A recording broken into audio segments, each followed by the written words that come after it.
Niue शेंग की आंखें फैल गईं जब उसने अपने सामने हरे पहने वाले आदमी को देखा। यह एक उकसावे वाली बात थी, दानव जाति के खिलाफ एक खुला उकसावा। भले ही यह 1 लाख नहीं था, यह कम से कम 8 लाख था। इतनी भयानक मात्रा का उत्पादन करने के लिए यह किस स्तर का वध था। यहाँ तक एक पेशेवर दानव शिकारी के पास संभवतः इतनी भयानक मात्रा में दानव जाति की हत्याएं नहीं हो सकती। यह तभी संभव था जब कोई दानव जाति से पूरी तरह नफरत करता था। हालांकि अगर उसने वास्तव में इतने सारे दानव जाति के सदस्यों को मार डाला तो यह शायद हुआन दुनिया में दानव जाति के उच्च अधिकारी को सचेत कर देगा। कोई भी जाति दूसरों को इतने बड़े पैमाने पर अपने ही लोगों का वध करने की अनुमति नहीं देगी। वे कुछ को मारने की परवाह नहीं कर सकते हैं, लेकिन अगर यह एक निश्चित संख्या से अधिक हो जाता है तो यह दानव जाति के उच्च अधिकारी का ध्यान आकर्षित करेगा। उल्लेख नहीं करने के लिए दानव जाति अपने आप में एक ऐसी दौड़ थी जिसे पुनः उत्पन्न करने में कठिनाई हुई। लेकिन अगर ऐसा होता तो वह ऐसे व्यक्ति के बारे में कैसे नहीं सुन सकता था। ऐसा व्यक्ति लंबे समय से दानव जाति के उच्च अधिकारी द्वारा सूचीबद्ध किया गया होता। किस तरह के दानव शिकारी ने इतना अहंकारी होने का साहस किया? क्या वह मृत्यु को प्रणाम नहीं कर रहा था? हालांकि वह नहीं जानता था कि एक शिवेन जिस नंबर की बात कर रहा था वह केवल थोड़ा अधिक था। जब वह बंजर घाटी में था तो उसे नहीं पता था कि दानव जाति के शाही परिवार के कितने लोगों को उखाड़ फेंका गया है। यह बस असंख्य था। ये सभी प्रत्यक्ष या अप्रत्यक्ष रूप से उनके हाथों मारे गए थे। इससे इनकार करने का उनका कोई इरादा नहीं था। परोक्ष रूप से उसके हाथों मारे गए लोगों को भी यदि उसकी जिम्मेदारी के रूप में गिना जाता तो भी उसे कोई आपत्ति नहीं होती। यह दो जातियों के बीच जीवन और मृत्यु की लड़ाई थी। वह बिल्कुल भी पीछे नहीं हट सकता था। यदि यह दानव जाति नहीं मरती तो मनुष्यों की संख्या का 10 गुना दुखद रूप से मर जाता। जैसा कि कहा जाता है, दूसरा पक्ष नायक है, मैं बदसूरत डाकू हूँ। इस संबंध में उनके पास जरा भी औचित्य नहीं था। यहाँ तक बाई जियानशिंग भी जब ये जिवेन के शब्दों को सुनकर अतुलनीय रूप से चौंक गया था। वह सोच भी नहीं सकता था कि यह नाजुक दिखने वाला युवक वास्तव में ऐसा कसाई था।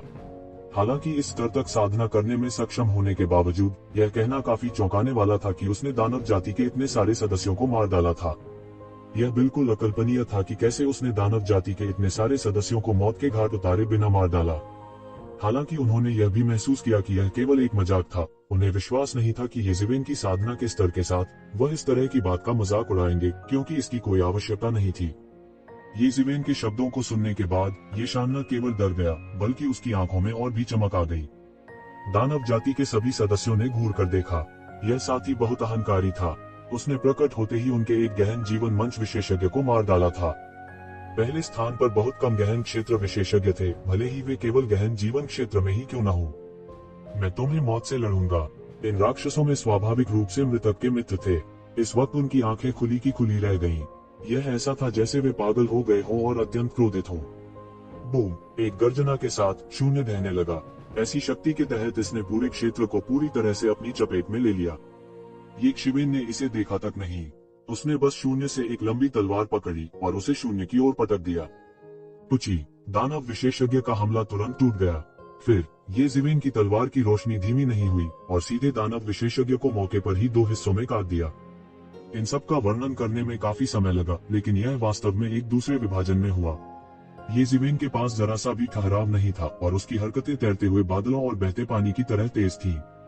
यह एक ही बार में किया गया था, बिना किसी मामूली विराम के। गर्जन! ये दैत्य विशेषज्ञ मौके पर ही पूरी तरह से भड़क गए। उनके लोग वास्तव में मारे गए थे। इसके अलावा उन्हें एक नीच मानव दास द्वारा मार डाला गया था जिसे वे हमेशा हेय दृष्टि से देखते थे। यह बस एक बड़ा अपमान था। जुबान की दुनिया में यह इंपीरियल आंटी से अलग थी। हालांकि अभी भी अधिकांश दानव विशेषज्ञ थे जो दसियों हजार वर्षों के बाद मानव जाति से घृणा करते थे। उन्हें यह स्वीकार करना पड़ा कि मानव जाति भी कुछ अधिपति थे और उन्होंने मानव जाति को समान स्तर पर एक अस्तित्व के रूप में माना। हालांकि जुबान वर्ल्ड में दानव जाति की विशाल शक्ति की तुलना में मानव जाति अभी भी एक पूर्ण नुकसान में थी। यदि यह इस तथ्य के लिए नहीं था कि पिछले कुछ वर्षों में दानव जाति में गिरावट आई है, तो मानव जाति की स्थिति शायद और भी खराब होगी। हालांकि इन क्रोधित दानव विशेषज्ञों के सामने ये शिवेन बिल्कुल नहीं रुका। ये जिवेन के हाथ में लंबी तलवार जमीन पर घिसट रही थी। तलवार की तेज धार सीधे जमीन में दरार को काटती है। वह इन दानव जाति विशेषज्ञों के बीच कदम दर कदम चला। हालांकि उसकी गति धीमी लग रही थी, यह वास्तव में अतुलनीय रूप से तेज थी। एक पल में वह पहले से ही बाघ के सिर वाले राक्षसों में से एक के सामने आ गया था। अच्छा नहीं, जल्दी से उसे रोको। नियू शेंग दहाड़ा। सभी प्रकार के दैवीय उपकरण और मार्शल आर्ट की धाराएं येज़िवेन की ओर दौड़ पड़ी, लेकिन उसे रोकने के लिए बहुत देर हो चुकी थी। हालांकि येज़िवेन की गति बहुत धीमी लग रही थी और हर कोई उसकी तलवार की गति देख सकता था, लेकिन उसे रोकने का कोई उपाय नहीं था। इसका मतलब यह था कि तलवार के रास्ते में उसकी खेती एक चौंकाने वाले स्तर पर पहुंच गई थी। यहाँ तक राक्षस विशेषज्ञ के पास भी प्रतिक्रिया करने का समय नहीं था और सीधे येज़िवेन की तलवार से काट दिया गया। उसका सिर सीधे कटा हुआ था और हर जगह खून बिखरा हुआ था। उसकी मौके पर ही मौत हो गई और उसका मांस और खून हर जगह बिखर गया। उसके सिर पर, उसकी आंखों में अभी भी अविश्वास का भाव था। उसे विश्वास नहीं हो रहा था कि वह वास्तव में इस तरह मरा है। वह ऐसे ही मर गया। वह केवल बेबसी से देख सकता था क्योंकि तलवार उसे काट रही थी, लेकिन उसके पास उसे रोकने का समय नहीं था। दूसरे शब्दों में, उसका शरीर समय पर प्रतिक्रिया भी नहीं कर पाता था। वह केवल असहाय होकर देख सकता था क्योंकि तलवार ने उसे मार डाला। यह सच्चा असीम आतंक था। इसकी तुलना में भूतकाल में उन्होंने मानव जाति पर जो आतंक मचाया था, वह कुछ भी नहीं था। बेबसी से अपनी खुद की उम्मीद को टूटते हुए देखना, यह सबसे भयानक और दुर्दर्शनीय बात थी। दानव जाति के दिव्य उपकरण और मार्शल आर्ट पहले ही आ चुके थे। हालांकि राक्षस विशेषज्ञ को बचाने के लिए बहुत देर हो चुकी थी। उन सभी ने येज़िवेन के शरीर पर बमबारी की। गड़गड़ाहट, एक अतुलनीय तेज गर्जना आई। जब नियू शेंग ने यह दृश्य देखा तो उसके चेहरे पर एक भयावह मुस्कान आने से खुद को रोक नहीं सका। हालांकि कुछ नुकसान हुए थे, लेकिन इस भयानक आदमी को मारने में सक्षम होने के लिए यह सब योग्य था। बाई जियानशेंग अचानक बैक में रो पड़ी। येज़िवेन उसके लिए आया था, लेकिन अब उसकी मुलाकात एक अप्रत्याशित दुर्घटना से हुई। वह इसके बारे में कैसे अच्छा महसूस कर सकता है। जैसे ही वह तेजी से आगे बढ़ने वाला था, उसने नियू शेंग को पूरी तरह से अपना रास्ता रोकते हुए देखा और ठंडेपन से कहा, बाई जियानशेंग, 2 लोग, पूरे 2 लोग। हमने 2 गहरे दायरे के विशेषज्ञों को खो दिया। क्या आप जानते हैं कि इसका क्या मतलब है? मैंने तुम्हें जीने का मौका दिया था, लेकिन किसने सोचा होगा कि तुम इतने कृतघ्न होगे। फिर मुझे दोष मत दो।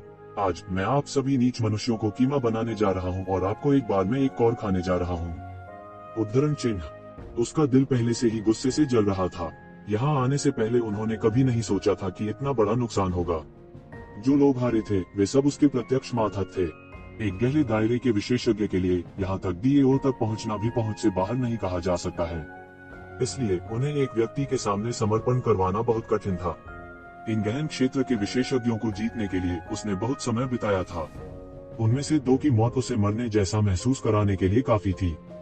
और यह सब बाई जियानशेंग के कारण हुआ। वह बाई जियानशेंग से कैसे नफरत नहीं कर सकता था। बाई जियानशेंग ने एक गहरी सांस ली और उसकी आंखों से एक भयावह ठंडी रोशनी फूट पड़ी। उन्होंने कहा, मैं बहुत कमजोर था। अगर मैंने शुरू से ही हमला किया होता तो भाई ये को इस तरह की दुर्घटना का सामना नहीं करना पड़ता। भाई ये सही कह रहे हैं। आप सभी राक्षसों और राक्षसों को मारना ही दुनिया में शांति बहाल करने का एकमात्र तरीका है। उसके शरीर में एक शक्ति का संचार हो रहा था। ऐसा लग रहा था जैसे कोई शक्ति जाग रही हो। भाई, आप नहीं कर सकते।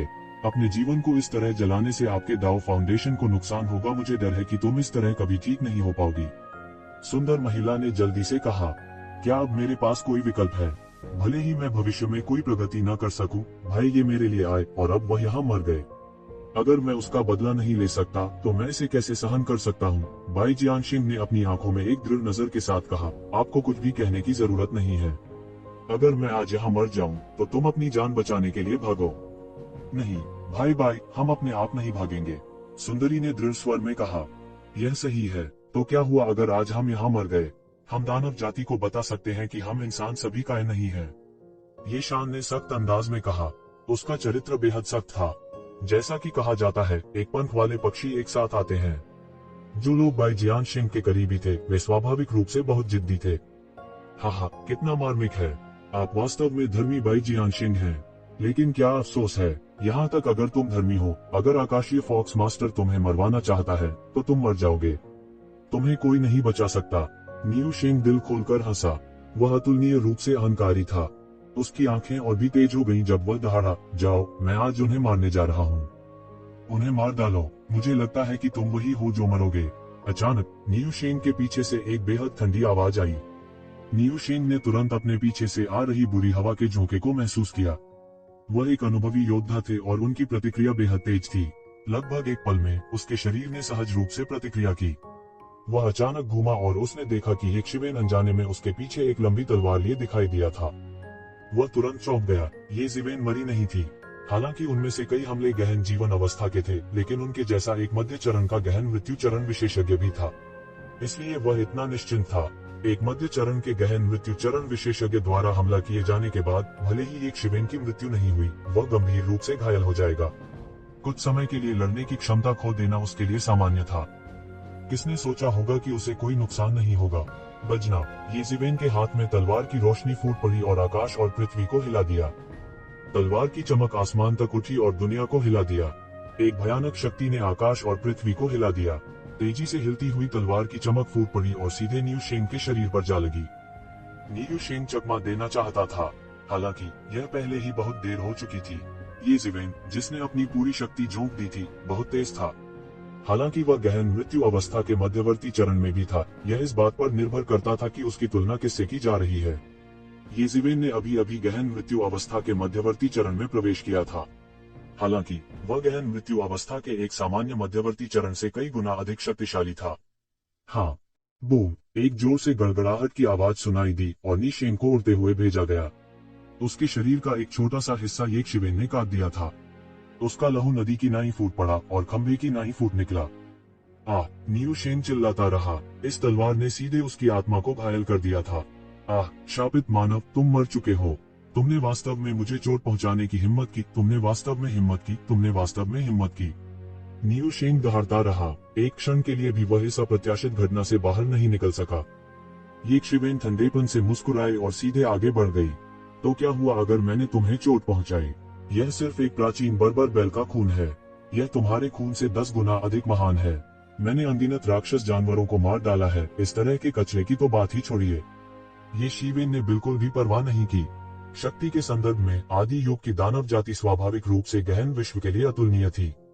हालांकि विरासत के मामले में वे कम नहीं थे। 10 महान शाही कुलों में से प्रत्येक की अतुलनीय रूप से गहरी नींव थी। उन्होंने एक बार अमर क्षेत्र के विशेषज्ञों का उत्पादन किया था। 10 महान शाही कुलों के 10 महान दानव मार्शल भयानक अस्तित्व थे, जिन्होंने ब्रह्मांड को हिला दिया जब दानव जाति के स्वर्गीय न्यायालय ने दुनिया पर शासन किया। वे दिव्य क्षेत्र में सर्वोच्च अस्तित्व थे। उनके वंश के बड़प्पन के मामले में पूरे ब्रह्मांड में ऐसे कई परिवार नहीं थे जो उनकी तुलना कर सके। मगर इससे क्या, वे अभी भी उसके द्वारा हटा दिए गए थे। उनके पूर्वजों का गौरव उसके लिए कुछ भी नहीं था। अपने दोनों हाथों से मारकर ही उसका अपना गौरव अर्जित किया जा सकता था। तुम मर चुके हो, उसे रोको, मैं उसे मरना चाहता हूँ। नियू शेंग दहाड़ा और उसके शरीर की मांसपेशियां ऐंठने लगी। उसने अपने शरीर के भीतर बची हुई शक्ति को ठीक होने का आग्रह किया और उसका मांस थोड़ा थोड़ा करके वापस बढ़ा। क्या आप वापसी करना चाहते हैं? सपना देखते रहो।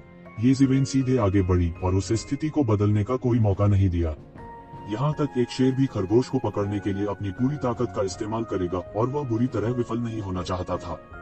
इस समय दानव जाति की आंखें लाल थीं और उन्होंने येज़ेबेल को एक पागल नजर से देखा, जैसे कि वे उसे जिंदा खाना चाहते थे।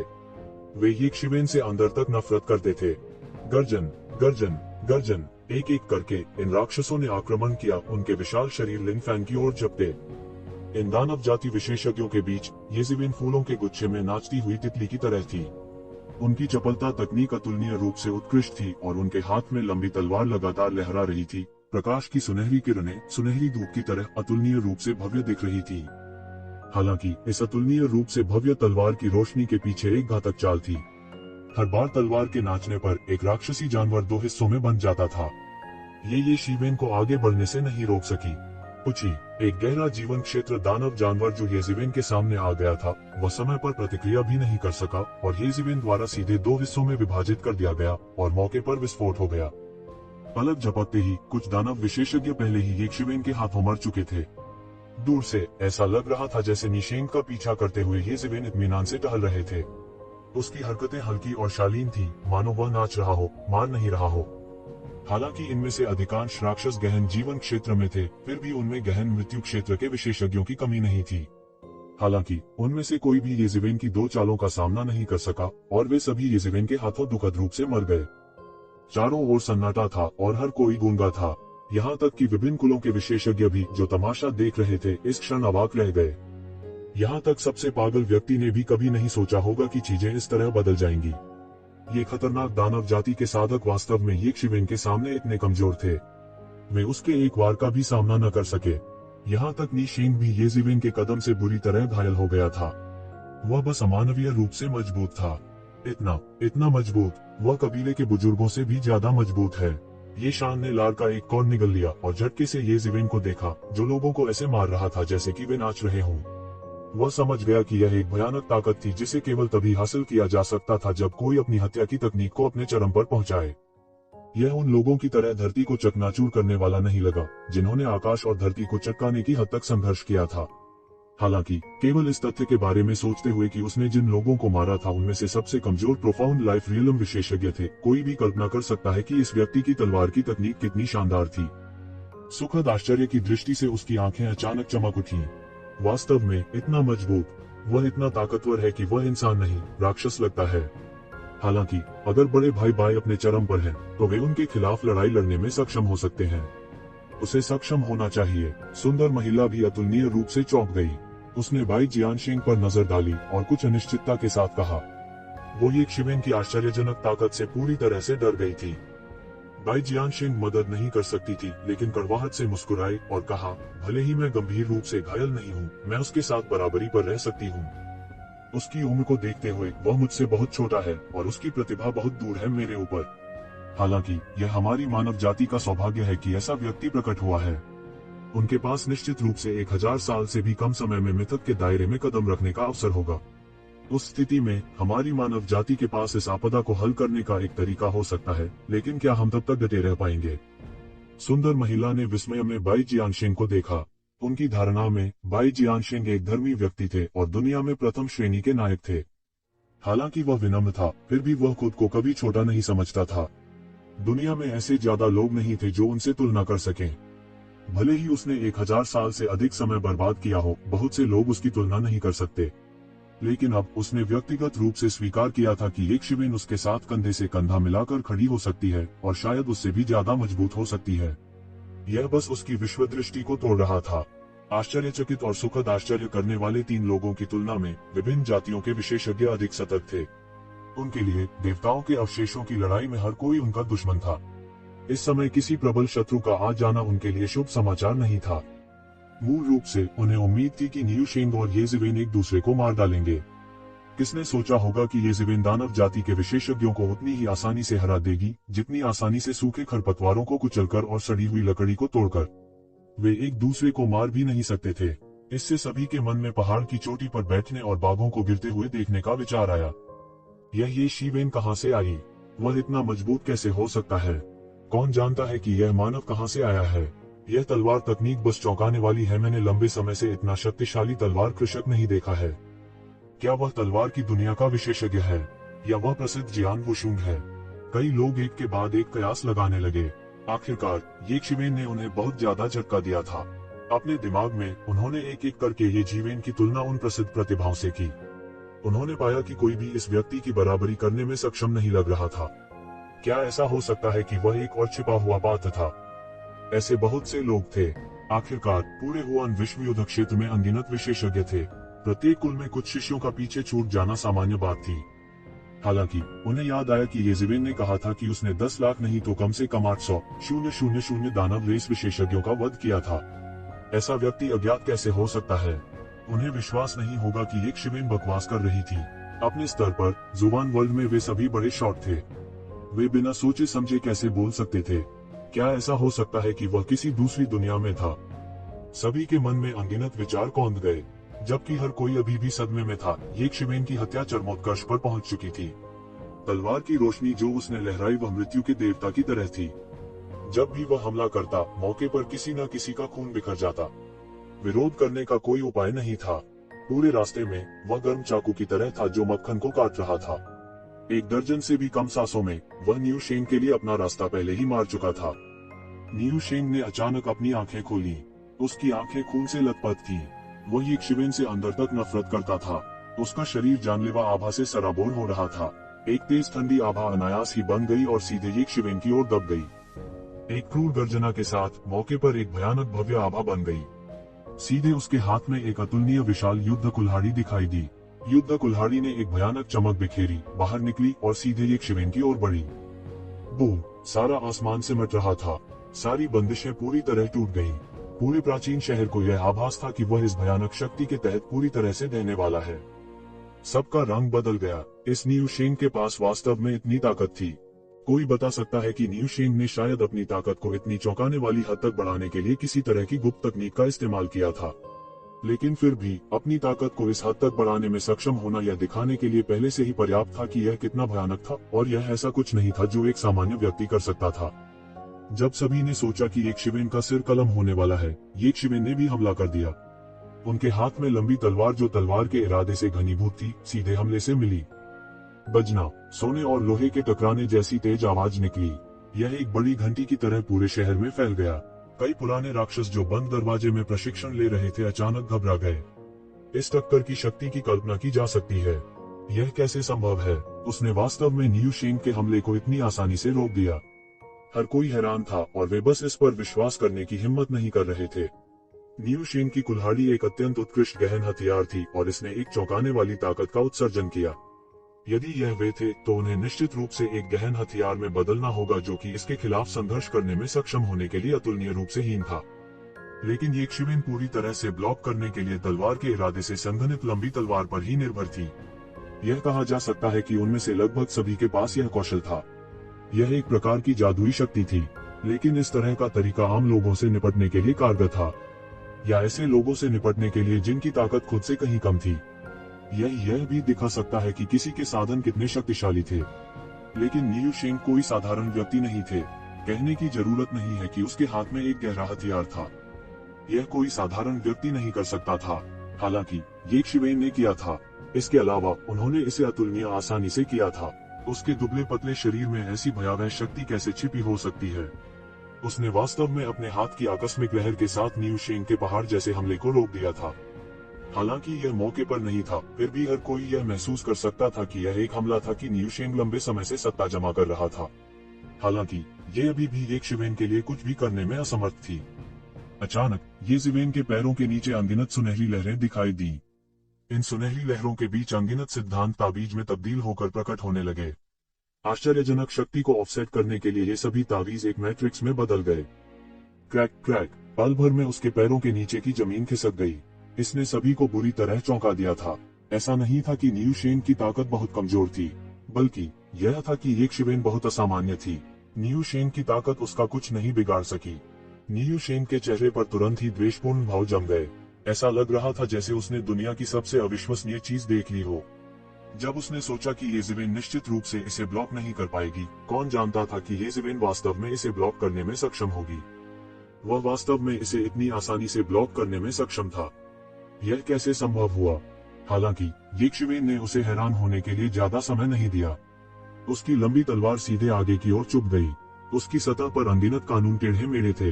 एक पल में यह विशाल आकाश में घुस गया, सीधे अंतरिक्ष की परतों से गुजरा और न्यू शेंग की ओर झपटा। पलक झपकते ही लंबी तलवार उसकी ओर झपकती हुई सुनहरी बिजली के बोल्ट की तरह थी। न्यू शेंग की प्रतिक्रिया धीमी नहीं थी। इसके अलावा एक गुप्त तकनीक का उपयोग करने के बाद उसकी खुद की ताकत में एक पल में जबरदस्त बदलाव आया था। अपने पैरों के अचानक ठिठुरन के साथ इस घातक हमले को चकमा देते हुए उसकी आकृति तुरंत गायब हो गई। जब वह फिर से प्रकट हुआ तो वह पहले से ही हजारों मीटर दूर था। वह मदद नहीं कर सकता था, लेकिन अपने पूरे शरीर में रोंगटे खड़े महसूस कर रहा था। अगर उसने पिछले हमले में थोड़ी धीमी प्रतिक्रिया दी होती तो वह मारा जाता। यह इतना तेज था कि यह आश्चर्यजनक था। इस समय वह कैसे नहीं समझ सकता था कि इस बार उसने लोहे की प्लेट को सबसे अधिक लात मारी थी। इसके अलावा यह एक सुपर आयरन प्लेट थी, अन्यथा एक कदम उसे इस हद तक कैसे मजबूर कर सकता था। उसकी आंखों ने अनैच्छिक रूप से एक भयानक अभिव्यक्ति प्रकट की। वे दोनों मध्यवर्ती गहन मृत्यु अवस्था में थे।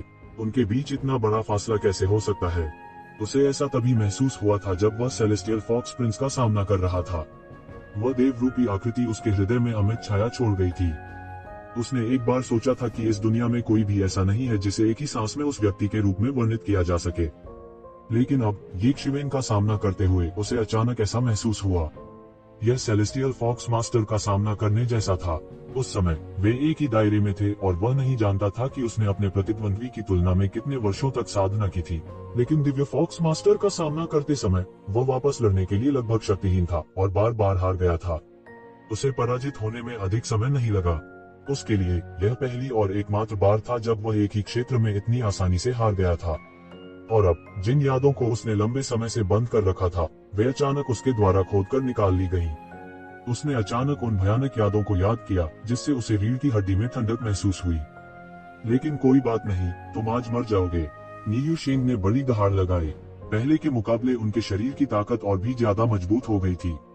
उनका आभा रत्ती भर भी कम नहीं हुआ। शुरू से ही उनकी ताकत लगातार बढ़ती जा रही थी। लगता ही नहीं था कि यह रुकने वाला है, पागलपन से बढ़ता ही जा रहा है। बूम! उसने फिर हमला किया। ऐसा लगता था कि उसकी युद्ध कुल्हाड़ी आकाश को फाड़ रही थी, सूरज की तरह फूट रही थी। एक पल में पूरी जगह टुकड़ों से भर गई, जैसे कि यह दुनिया का अंत हो।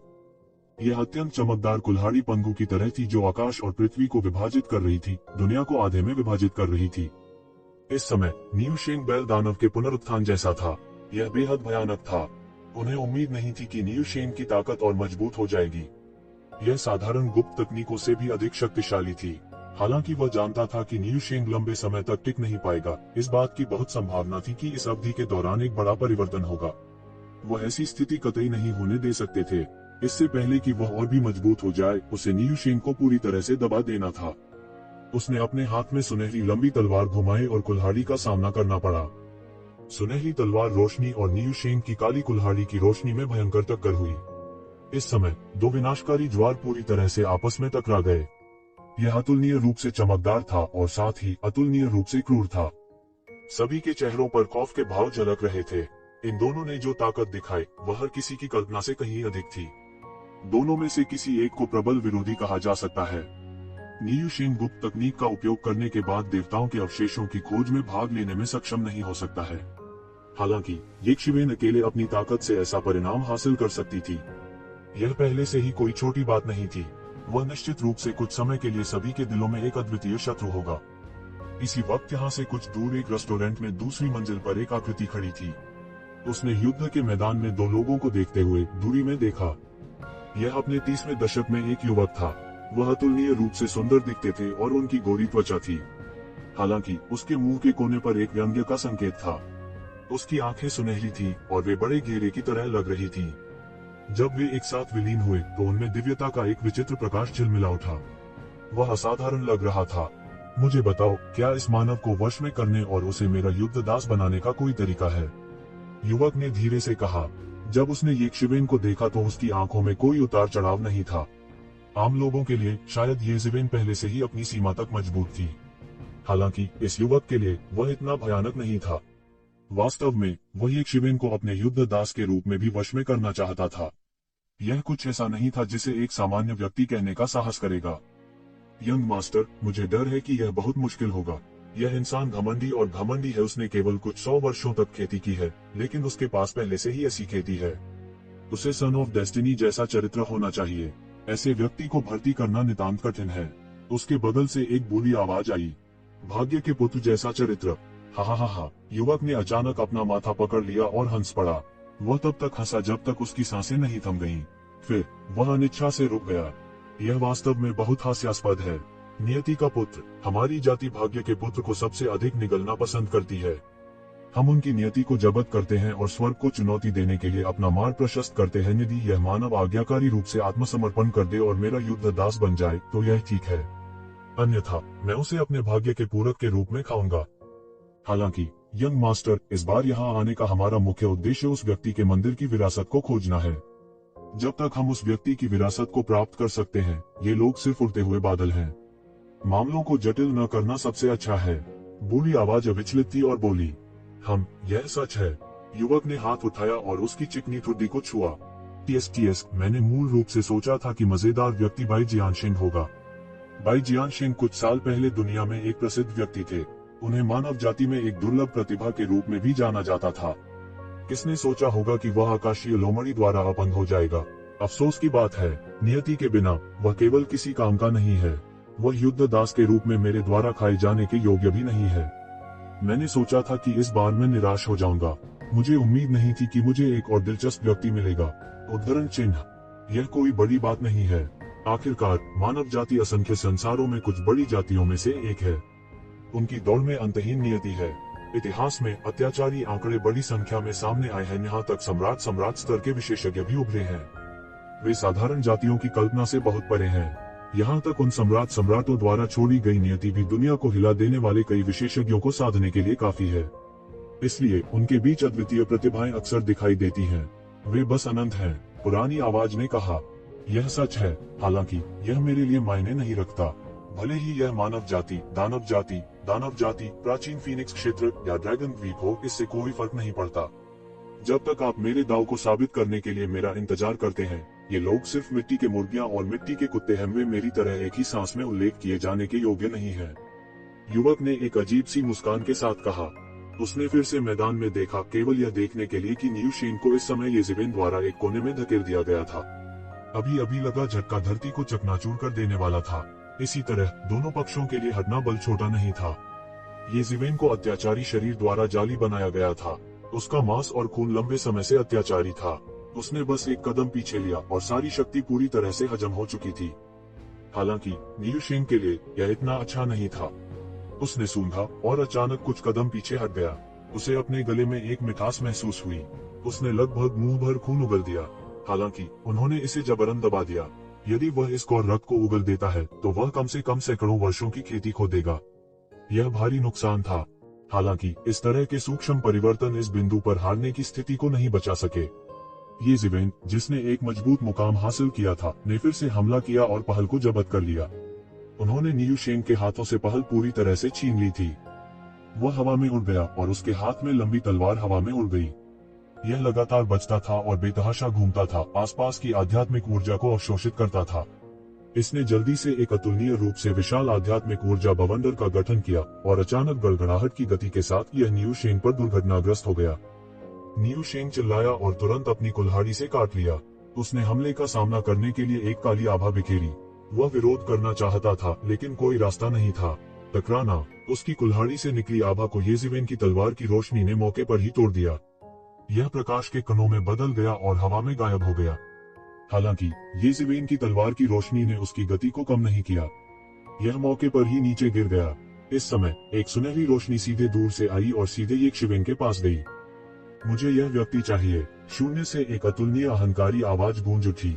येज़ेबेल का चेहरा ठंडा पड़ गया। कोई वास्तव में उसे बचाना चाहता था। वह तुरंत ठंड से चिल्लाया, जिस व्यक्ति को मैं मारना चाहता हूँ उसे कोई नहीं बचा सकता। न केवल येज़ेबेल नहीं रुके, इसके विपरीत उनकी लंबी तलवार सीधे नीचे गिर गई। टकराना।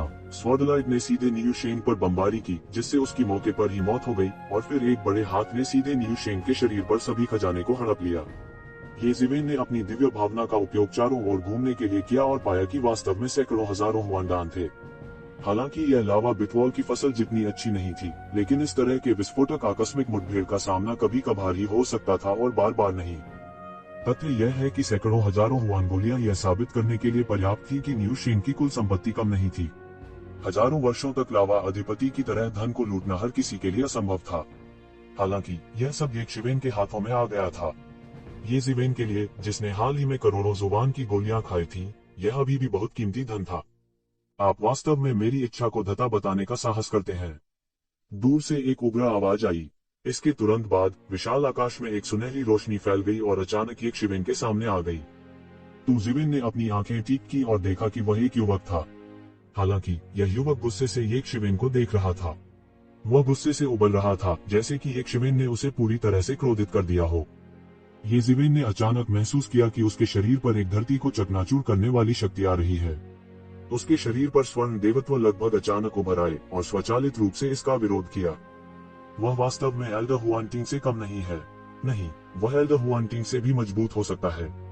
येज़ेबेल भी कुछ हैरान थी। वह महसूस कर सकता था कि यह यंग मास्टर बहुत बुरा नहीं था। वह उससे बहुत बड़ा था, लेकिन फिर भी उसे युवा पीढ़ी का सदस्य माना जा सकता था। हालांकि उनकी खेती एल्डर हुआनटिंग की तुलना में और भी भयानक थी, जो हजारों वर्षों से खेती कर रहे थे। वह निस्संदेह एक अद्वितीय स्वर्ग का गौरव विशेषज्ञ था, जो भगवान जाने कहां से आया था। Let profound death realm. यह वास्तव में लेट प्रोफाउंड डेथ रियलम में एक शक्तिशाली अस्तित्व था। वास्तव में युवा पीढ़ी में कोई था जो पहले से ही गहन मृत्यु क्षेत्र में प्रवेश कर चुका था। यह येज़ेबेल के पिछले अनुमान से कहीं अधिक था। यह हंसने योग्य था कि जब वह गहन मृत्यु लोक में प्रवेश कर चुका था तो वह पहले से ही आत्मसंतुष्ट था। इस दुनिया में वह टैलेंट के मामले में निश्चित रूप से सबसे मजबूत नहीं थे। वास्तव में वह यह भी समझ गया था कि वह केवल एक औसत दर्जे का व्यक्ति था। तथ्य यह है कि वह इतनी दूर आने में सक्षम था निस्संदेह भाग्य के कारण था। हालांकि किसी को वास्तव में अग्रिम गहन मृत्यु अवस्था में कदम रखते हुए देखकर अभी भी उसे अतुलनीय रूप से झटका लगा। हालांकि अगर उसे अगले कुछ 100 वर्षों तक प्रशिक्षित करना होता तो उसके लिए अग्रिम गहन मृत्यु अवस्था में कदम रखना मुश्किल नहीं होता, फिर भी इस व्यक्ति ने उसे जो दबाव दिया वह बहुत अधिक था। उसके हाथों में रहस्यमयी जगह थी। उसके सुधार की गति पहले ही एक सामान्य व्यक्ति की कल्पना की सीमाओं को पार कर चुकी थी। क्या अफसोस है, मूल रूप से मैं अनावश्यक परेशानी पैदा नहीं करना चाहता था। तुम दोनों बुरे नहीं हो। मैं तुम दोनों को अपने युद्धदास के रूप में भी लेना चाहता था। कुछ दिनों में जब मैं नामलेस डाओ अकादमी में जाऊंगा, वहाँ कुछ लोग होंगे जिन्हें मैं आदेश दे सकता हूँ। मैंने कभी नहीं सोचा था कि तुम वास्तव में मेरी इच्छा के विरुद्ध जाने का साहस करोगे। ऐसा लगता है कि आप वास्तव में जीने से थक गए हैं। उस मामले में मुझे एक घूंट में निगलने के लिए मुझे दोष न दें। सुनहरी पुतली वाले नौजवान की आंखें शैतानी रोशनी से झिलमिला रही थी, क्योंकि वह भद्दे हाव भाव से बोल रहा था। उसके लिए जिस व्यक्ति को वह बचाना चाहता था, उसे न बचा पाना एक बहुत बड़ा अपमान था। येज़ेबेल सबके सामने अपने चेहरे पर थप्पड़ मार रही थी। वह कैसे सहन कर सकता है, जो हमेशा घमंडी रहा है और अपनी खेती के बाद से कभी ऐसा नुकसान नहीं उठाया है। मूल रूप से उनका इरादा अनावश्यक परेशानी पैदा करने का नहीं था। हालांकि वह अब इसकी परवाह नहीं कर सकता था। वे स्वयं एक अद्वितीय विशेषज्ञ थे। वह जैसा चाहे वैसा कर सकता था। वह दूसरों के द्वारा कैसे रोका जा सकता है। आप कौन है? येज़ेबेल ने पूछा। यू आर यंग मास्टर गुई यून। अचानक बाई जियानशिंग के चेहरे पर खौफ का साया छा गया। उसने तुरंत पहचान लिया कि यह स्वर्ण पुतली युवक कौन था। स्वर्ण विद्या वाले युवक यंग मास्टर गुई यून ने व्यंग्य किया और कहा, बाई जियानशिंग, मुझे उम्मीद नहीं थी कि आप मुझे पहचानेंगे। मूल रूप से मैं आपकी किस्मत को एक घूंट में निगलना चाहता था। कौन जानता था कि आप इस तरह के बन जाएंगे। बर्बाद करना और दूसरों के द्वारा धमकाया जाना, यहाँ तक कि मैं भी ऐसे बर्बादी के दुर्भाग्य को निगलने की हिम्मत नहीं करूंगा। मुझे किंवदंती के सच होने की उम्मीद नहीं थी। बाई जियानशिंग की अभिव्यक्ति बदसूरत हो गई। निस्संदेह उसे याद था कि इस युवा मास्टर गुई यून ने अपनी साधना उससे बहुत बाद में शुरू की थी। उसके बाद उसने दुनिया को देखा और अजेया था। उन्हें दुनिया के वीरों की जरा भी परवाह नहीं थी। जब यंग मास्टर गुई यून ने अपनी साधना शुरू ही की थी, तो वह पहले से ही एक अद्वितीय प्रतिभाशाली व्यक्ति थे, जिनके नाम ने दुनिया को हिलाकर रख दिया था। उस समय यंग मास्टर गुई यून सिर्फ एक जूनियर थे और उनकी तुलना नहीं की जा सकती थी। हालांकि पलक झपकते ही 1000 साल से ज्यादा का समय बीत चुका था। तब का कनिष्ठ अब उससे बहुत ऊपर था। उनका मूड अतुलनीय रूप से जटिल हो गया। येज़ेबेल, सावधान रहना। इस यंग मास्टर गुई यून को गुई यून कबीले का वर्तमान उत्तराधिकारी कहा जाता है। इस कबीले में बहुत से लोग नहीं हैं, लेकिन हर पीढ़ी एक अद्वितीय विशेषज्ञ है। इनसे निपटना बहुत मुश्किल है। बाई जियानशिंग ने बदसूरत अभिव्यक्ति के साथ कहा। मुझे उम्मीद नहीं थी कि बाई जियानशिंग मेरे कबीले के कुछ दिग्गजों को जानेंगे। यंग मास्टर गुई यून ने ठंडेपन से कहा, हालांकि यह बेकार है। तुमने मुझे पूरी तरह से नाराज कर दिया है। आज तुम सब मर जाओगे। मैं तुम्हारा सारा भाग्य निगल लूंगा। समय आने पर मैं मंदिर की इस यात्रा में अव्वल जरूर आऊंगा। मुझे उम्मीद नहीं थी कि इस कबीले में अभी भी लोग जीवित हैं। ये मुंह की आवाज अचानक येज़ेबेल के दिमाग में उभरी। क्यों, तुम उन्हें जानते हो? येज़ेबेल ने पूछा। हाँ, यह कबीला बहुत प्रसिद्ध कबीला हुआ करता था। वे बहुत समृद्ध हुआ करते थे, लेकिन बाद में यह कहा गया कि वे स्वर्ग के प्रकोप का शिकार हुए और गायब हो गए। मैंने उन्हें यहाँ फिर से देखने की उम्मीद नहीं की थी। येमो ने विस्मय में कहा। येमो ने विस्मय में अपनी जीभ पर क्लिक किया और कहा, आमतौर पर बोलना एक व्यक्ति की किस्मत जन्मजात होती है। स्वर्गीय ताऊ परोपकारी नहीं है, लेकिन फिर भी यह आपको जीने का मौका देगा। इसलिए ऐसी कहावत है कि कुछ भी निरपेक्ष नहीं है। कुछ लोग मजबूत भाग्य के साथ पैदा होते हैं और विश्व की इच्छा की सहायता से वे एक सहज नौकायन के साथ बहुत ऊंचे दायरे तक पहुंच सकते हैं। हालांकि कुछ लोग आपकी तरह ही लगातार लड़ाई और उत्थान के साथ पैदा होते हैं। हालांकि उनका कबीला अलग है। ऐसा कहा जाता है कि उनके कबीले की एक विशेष गुप्त विधि है जो लोगों के भाग्य को लूट सकती है। भले ही शुरुआत में उनकी किस्मत अच्छी न हो, वे बड़े भाग्य वाले लोगों के भाग्य को लूटना और एकीकृत करना जारी रख सकते हैं और वे तेजी से ऊपर उठ सकते हैं। वे उन लोगों से भी अधिक भयानक है जिनका जन्म महान भाग्य के साथ हुआ है। येज़ेबेल ने ठंडी हवा की सांस ली। वास्तव में ऐसी एक गुप्त विधि है। उसने अब तक साधना की थी, इसलिए वह स्वाभाविक रूप से समझ गया था कि एक मार्शल कलाकार के लिए किस्मत कितनी महत्वपूर्ण होती है। हालांकि यह बात हमेशा अदृश्य और अछूत रही है। ऐसे कई कारक थे जो किसी व्यक्ति के भाग्य को निर्धारित करते थे, लेकिन निस्संदेह भाग्य बहुत महत्वपूर्ण था। कुछ लोग अपने पूरे जीवन में ठोकर खा जाते हैं और कभी अच्छे दिन का आनंद नहीं उठा पाते हैं, लेकिन कुछ लोग अमीर पैदा होते हैं और उनका जीवन सुचारू रूप से चलता है। किस्मत में यही फर्क था। हालांकि ये मूवी इस बारे में कुछ नहीं कर सके। दरअसल इस कबीले के लोगों के पास किस्मत को लूटने का एक तरीका था। वे वास्तव में स्वर्ग और पृथ्वी के भाग्य को चुरा रहे थे। कोई आश्चर्य नहीं कि यह कहा गया था कि वे स्वर्ग के प्रकोप को सहेंगे। भाग्य के बच्चे क्या थे? वे स्वर्ग और पृथ्वी की संतान थे, जिन्हें स्वर्ग और पृथ्वी ने अत्यधिक प्रेम किया था। यदि स्वर्ग और पृथ्वी माता पिता थे, तो भाग्य के बच्चे वे बच्चे थे जो स्वर्ग और पृथ्वी के पक्षधर थे। इन लोगों को लगातार लूटा और मारा जा रहा था। शायद स्वर्ग और पृथ्वी भी क्रोधित होंगे। ठीक है, इस तरह की गुप्त विधि को स्वर्ग और पृथ्वी की अवहेलना कहा जा सकता है। जब तक वे भाग्य को नष्ट करना जारी रखते हैं, तब तक वे दांव तक भी आसानी से खेती कर सकते हैं। इसलिए यह वंश उस समय बहुत समृद्ध था। इसलिए वे स्वर्ग से ईर्ष्या करते थे और स्वर्ग के क्रोध को सहते थे। हालांकि कुछ लोगों ने कहा कि ऐसा इसलिए नहीं था क्योंकि उन्होंने स्वर्ग के क्रोध को सहा था, बल्कि इसलिए कि उन्होंने बहुत समय पहले एक सम्राट के क्रोध को भड़काया था। इसलिए सम्राट ने व्यक्तिगत रूप से कार्रवाई की और कबीले को खत्म कर दिया। हालांकि ये बातें बहुत पीछे थी। यहाँ तक मैं भी इसके बारे में बहुत स्पष्ट नहीं हूँ। ये मो ने कहा, किंवदंतियां चाहे कुछ भी कहें, इस कबीले के लोग बहुत भयानक हैं। वे केवल महान भाग्य वाले लोगों की दास्तां हैं। वे आपकी किस्मत को अवशोषित करते हैं। यदि आप सावधान नहीं हैं, तो इस बात की पूरी संभावना है कि युद्ध में आपकी मौके पर ही मौत हो जाएगी। यह इस कबीले की घेराबंदी का मूल कारण है। ये शीवेन ने सिर हिलाया। हर चीज के अपने फायदे और नुकसान थे। ऐसी स्वर्ग विरोधी शक्ति तकनीक दूसरों की ईर्ष्या को जन्म देगी, भले ही वह स्वर्ग का प्रकोप न हो। कोई फर्क नहीं पड़ा। मैंने हमेशा सोचा था कि आपके भूतलक कबीले के वर्तमान वंशज होने की बात सिर्फ एक अफवाह थी। मुझे इसके सच होने की उम्मीद नहीं थी। वह जोड़ी आंखें गलत नहीं हो सकती हैं। बाई जियानशिंग ने एक बदसूरत अभिव्यक्ति के साथ कहा। हालांकि वह अब उतना गौरवशाली नहीं था जितना कि वह अपने सुनहरे दिनों में था। आखिरकार वह एक अद्वितीय व्यक्ति था जिसने कभी एक क्षेत्र को हिला दिया था। उसका दृष्टि अभी भी खराब नहीं हुई थी। तुम्हें अब भी कुछ ज्ञान है। अंत में आप अभी भी एक पात्र हैं। दुर्भाग्य से आप हेवनली फॉक्स यंग मास्टर से मिले। यंग मास्टर घोस्ट लक थोड़ा गर्व महसूस कर रहा था। एक अत्यंत गौरवशाली कबीले के सदस्य के रूप में उसने दूसरों को अपनी पहचान बताने में कोई आपत्ति नहीं की। भले ही उसने घोस्ट लक कबीले के अनगिनत दुश्मनों को आकर्षित किया हो, फिर भी वह उन्हें खुद को पीड़ा देने के लिए इस्तेमाल कर रहा था। वह निश्चित रूप से एक भयानक चरित्र था, लेकिन इससे कोई फर्क नहीं पड़ता। The heavenly fox young master भी नामलेस डाउ कॉलेज जा रहा है। समय आने पर मैं उसे एक घूंट में निगल लूंगा। इसे आपके लिए बदला माना जा सकता है। हा। यंग मास्टर घोस्ट लक अपने शब्दों पर काफी गर्व महसूस कर रहा था। वह वास्तव में उस बिंदु पर हंसे जहां वह अपनी सांस नहीं पकड़ सका।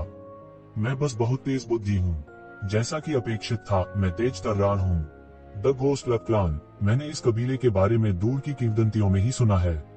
वास्तव में इस कबीले के सदस्य अभी भी जीवित हैं। यह बड़ी खबर है। ऐसा कहा जाता है कि इस कबीले के लोगों के पास एक गुप्त तकनीक है जो भाग्य को नष्ट कर सकती है। मुझे आश्चर्य है कि क्या यह सच है। अगर मैं इसे छीन सकता हूँ, तो क्या मैं अजेय नहीं रहूंगा? बचाओ, यह लेक प्रोफाउंड डेथ रियल में एक शक्तिशाली अस्तित्व है। दिग्गज शख्सियतों के अलावा कौन यह कहने की हिम्मत करेगा कि वे यंग मास्टर घोस्ट लक को दबा सकते हैं? मुझे डर है कि यह लंबा नहीं होगा। वो यहाँ खुले तौर पर प्रकट हुए हैं। मुझे डर है कि महान हस्तियां भी लुभाएंगी। हालांकि इससे पहले आप सभी को मरना होगा। यंग मास्टर घोस्ट लक ने अचानक हंसना बंद कर दिया और क्रूरता से मुस्कुराया। हालांकि इससे पहले आप सभी को मरना होगा। यंग मास्टर घोस्ट लक ने मुस्कुराना बंद कर दिया और एक क्रूर मुस्कान प्रकट की। उसने येक्षिवेन को एक अतुलनीय ठंडी निगाह से देखा। यह नफरत नहीं थी, बल्कि एक तरह की अवहेलना थी। यह ऐसा था जैसे कोई व्यक्ति अपने स्वयं के भोजन का सामना करते समय कैसा महसूस करेगा। एक व्यक्ति अपने भोजन के बारे में कैसा महसूस करेगा। यंग मास्टर घोस्ट लक की नजर में येक्षिवेन निस्संदेह एक तरह का संसाधन था। वह येक्षिवेन के भाग्य को निगल जाएगा और खुद को मजबूत करेगा। जब असीम ब्रह्मांड का भाग्य उसके शरीर पर इकट्ठा हुआ, तो वह दांव मान्यता का दिन होगा। यह भी किसी के डीएओ को साबित करने का एक अलग तरीका था, लेकिन यह बहुत प्रभावशाली था। गड़गड़ाहट, उसके शरीर पर प्रभावशाली आभा धीरे धीरे बढ़ी और गड़गड़ाहट की आवाज गड़गड़ाहट की तरह थी। एक शक्तिशाली आभा एक हिमस्खलन की तरह येक्षिवेन की ओर बढ़ गई। ओह, येक्षिवेन ने अपने दांत भींच लिए और उसके शरीर पर सुनहरे देवता यंग मास्टर घोस्ट लक के साथ प्रतिस्पर्धा करने के लिए उबलने लगे।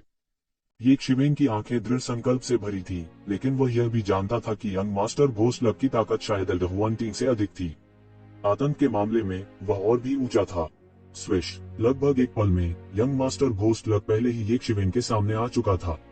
उसकी आंखों से सुनहरी रोशनी के घेरे निकलने लगे जिसने येक शिवेन को ढक लिया। ये शिवेन, सावधान रहना, किस्मत लूटने का यही उसका तरीका है, उसके झांसे में मत आना। बाई जियानशिंग जल्दी से चिल्लाए, बहुत देर हो चुकी है, अपना भाग्य आज्ञाकारी रूप से सौंप दें। यंग मास्टर घोस्ट लक जोर से हंस पड़ा। उसे येक शिवेन से निपटने की कोई जल्दी नहीं थी। ये शिवेन की सारी किस्मत निगलने के बाद यंग मास्टर घोस्ट लक आसानी से खुद ही मारा जाएगा। उसे कुछ भी करने की जरूरत नहीं थी। येक शिवेन ने अचानक अपने शरीर में एक भयानक और अजीब शक्ति को महसूस किया। तभी उसे लगा जैसे उसके शरीर से कोई रहस्यमयी शक्ति निकल रही है। उन्होंने तुरंत महसूस किया कि ऐसा तब महसूस होता है जब किसी की किस्मत को चूसा जाता है। बजना, एक जोरदार धमाका हुआ। शून्य में अनगिनत प्राचीन पात्र अचानक उमड़ पड़े। ये प्राचीन पात्र साधारण पात्रों की तरह नहीं दिखते थे, लेकिन कानून के तावीज दाव पैटर्न से संबंधित थे। ये सभी येक शिवेन के सिर के ऊपर दिखाई दिए। उस क्षण वह सीधे एक भगवान में परिवर्तित हो गया, लगातार अपने पीछे प्राचीन शास्त्रों का जाप कर रहा था और इस भगवान का स्वरूप बिल्कुल ये शिवेन जैसा ही निकला। यह प्राचीन ईश्वर शास्त्र था। जिस क्षण प्राचीन ईश्वर शास्त्र प्रकट हुआ, उसने सीधे तौर पर उसके भाग्य को दबा दिया।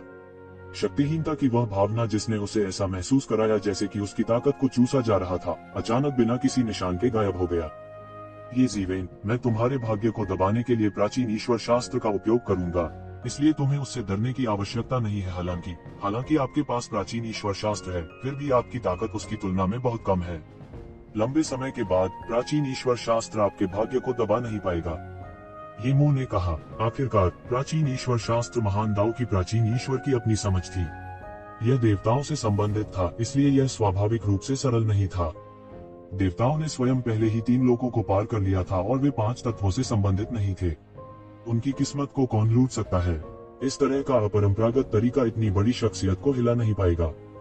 ठीक है, अब समय है, ये जीवेन चिल्लाया। उसके हाथ में लंबी तलवार सीधे एक शक्तिशाली तलवार की चमक पैदा करती है और वह यंग मास्टर घोस्ट लक की ओर फिसल गया।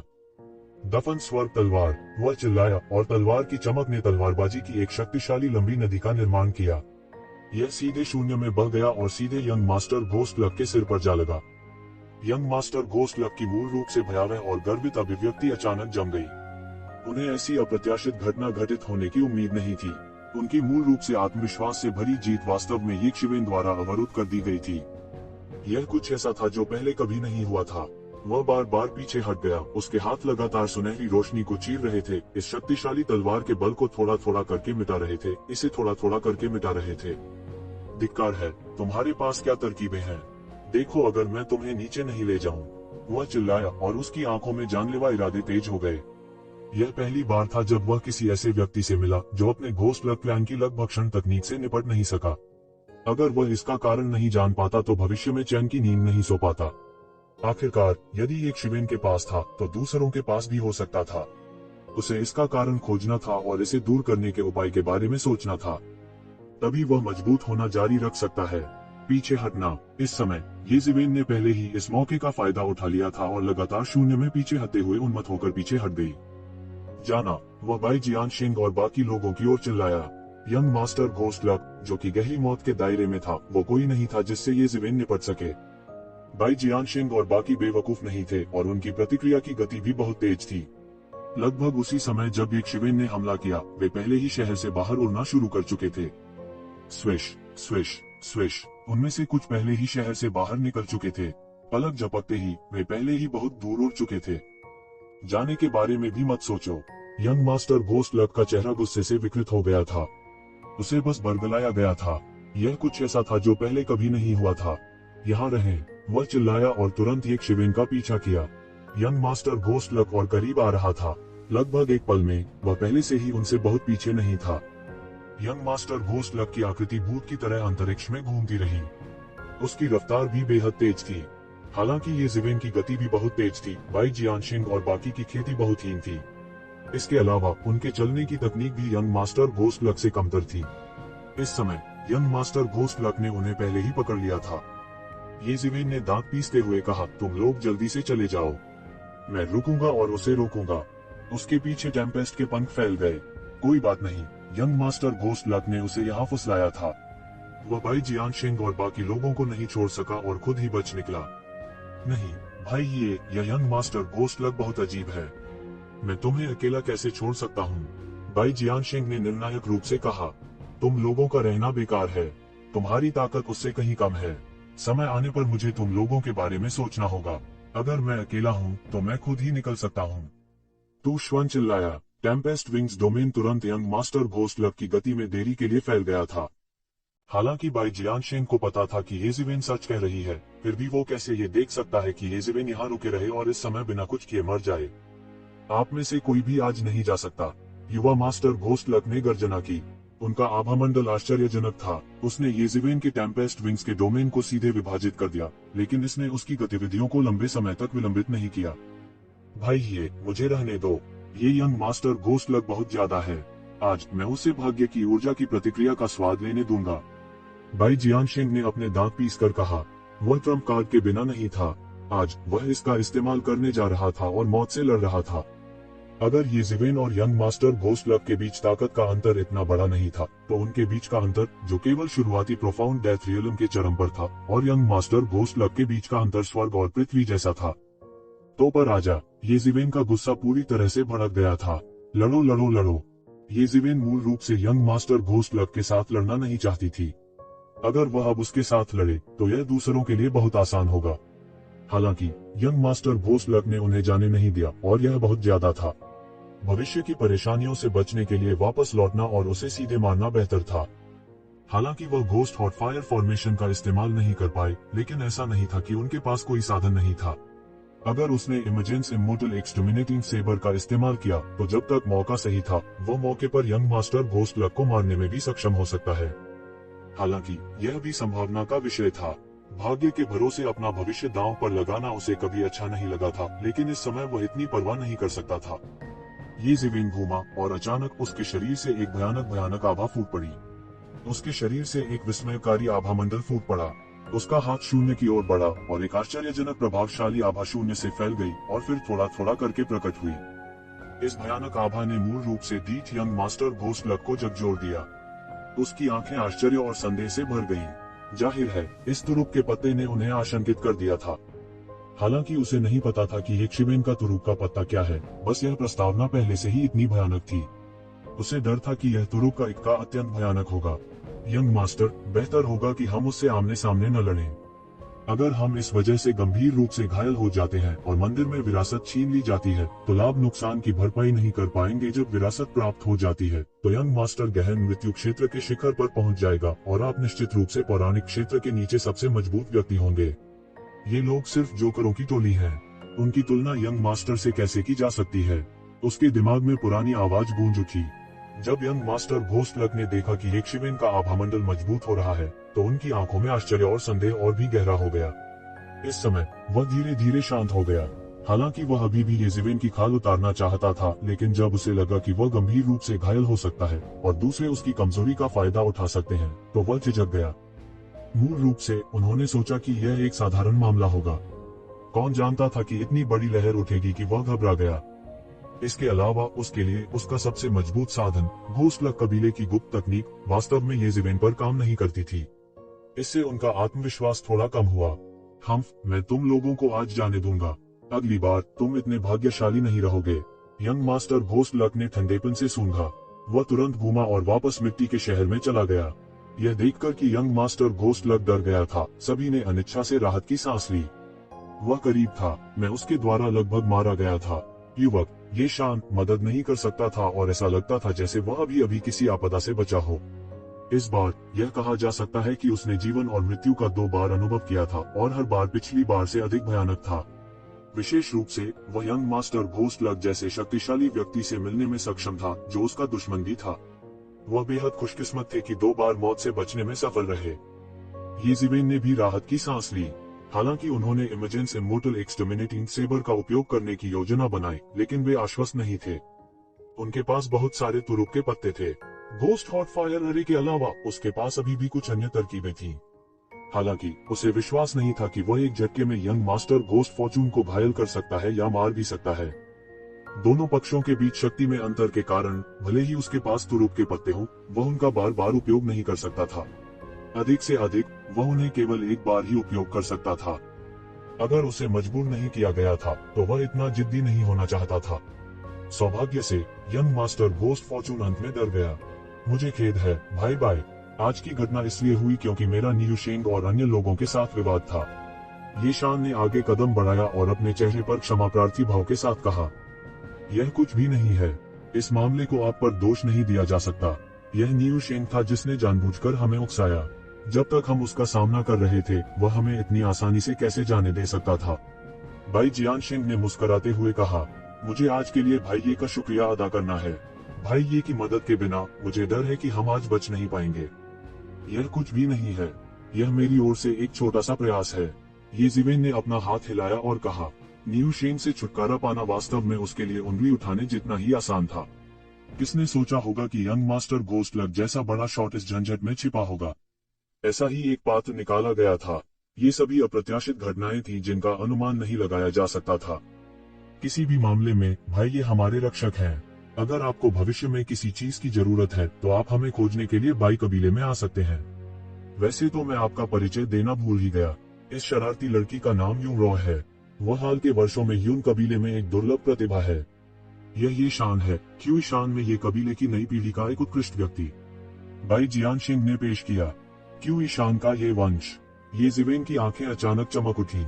उन्हें मूल रूप से संदेह था कि ये शान प्राचीन सूनेपन के ये कबीले से संबंधित था। आखिरकार वे दोनों प्राचीन सूनेपन से आए थे और उनका उपनाम ये था। उसके चीशान के ये कबीले से नहीं होने की संभावना बहुत कम थी। अब ऐसा लग रहा था कि वास्तव में ऐसा ही था। ये शान को जुबान की दुनिया में ये कबीले का वंशज होना चाहिए। इस तरह ये जिवेन और ये शान को एक ही कबीला माना जाना चाहिए। यह सोचकर ये जिवेन को ये शान के प्रति एक निकटता का एहसास हुआ। विदेश में किसी पुराने मित्र से मिलना जीवन के 4 महान सुखों में से एक था।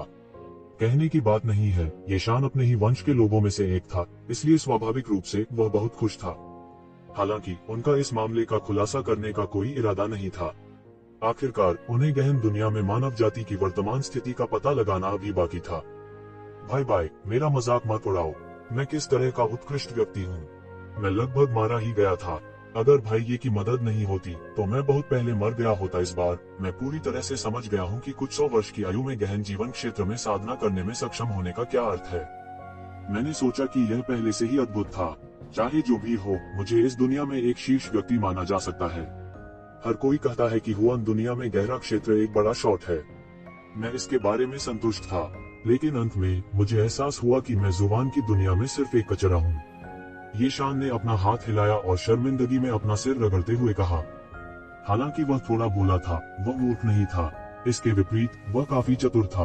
अन्यथा वह 1000 साल का होने से पहले गहरे क्षेत्र तक साधना करने में सक्षम नहीं होता। इसके अलावा वह पहले से ही गहन जीवन क्षेत्र के मध्यवर्ती चरण तक साधना कर चुका था।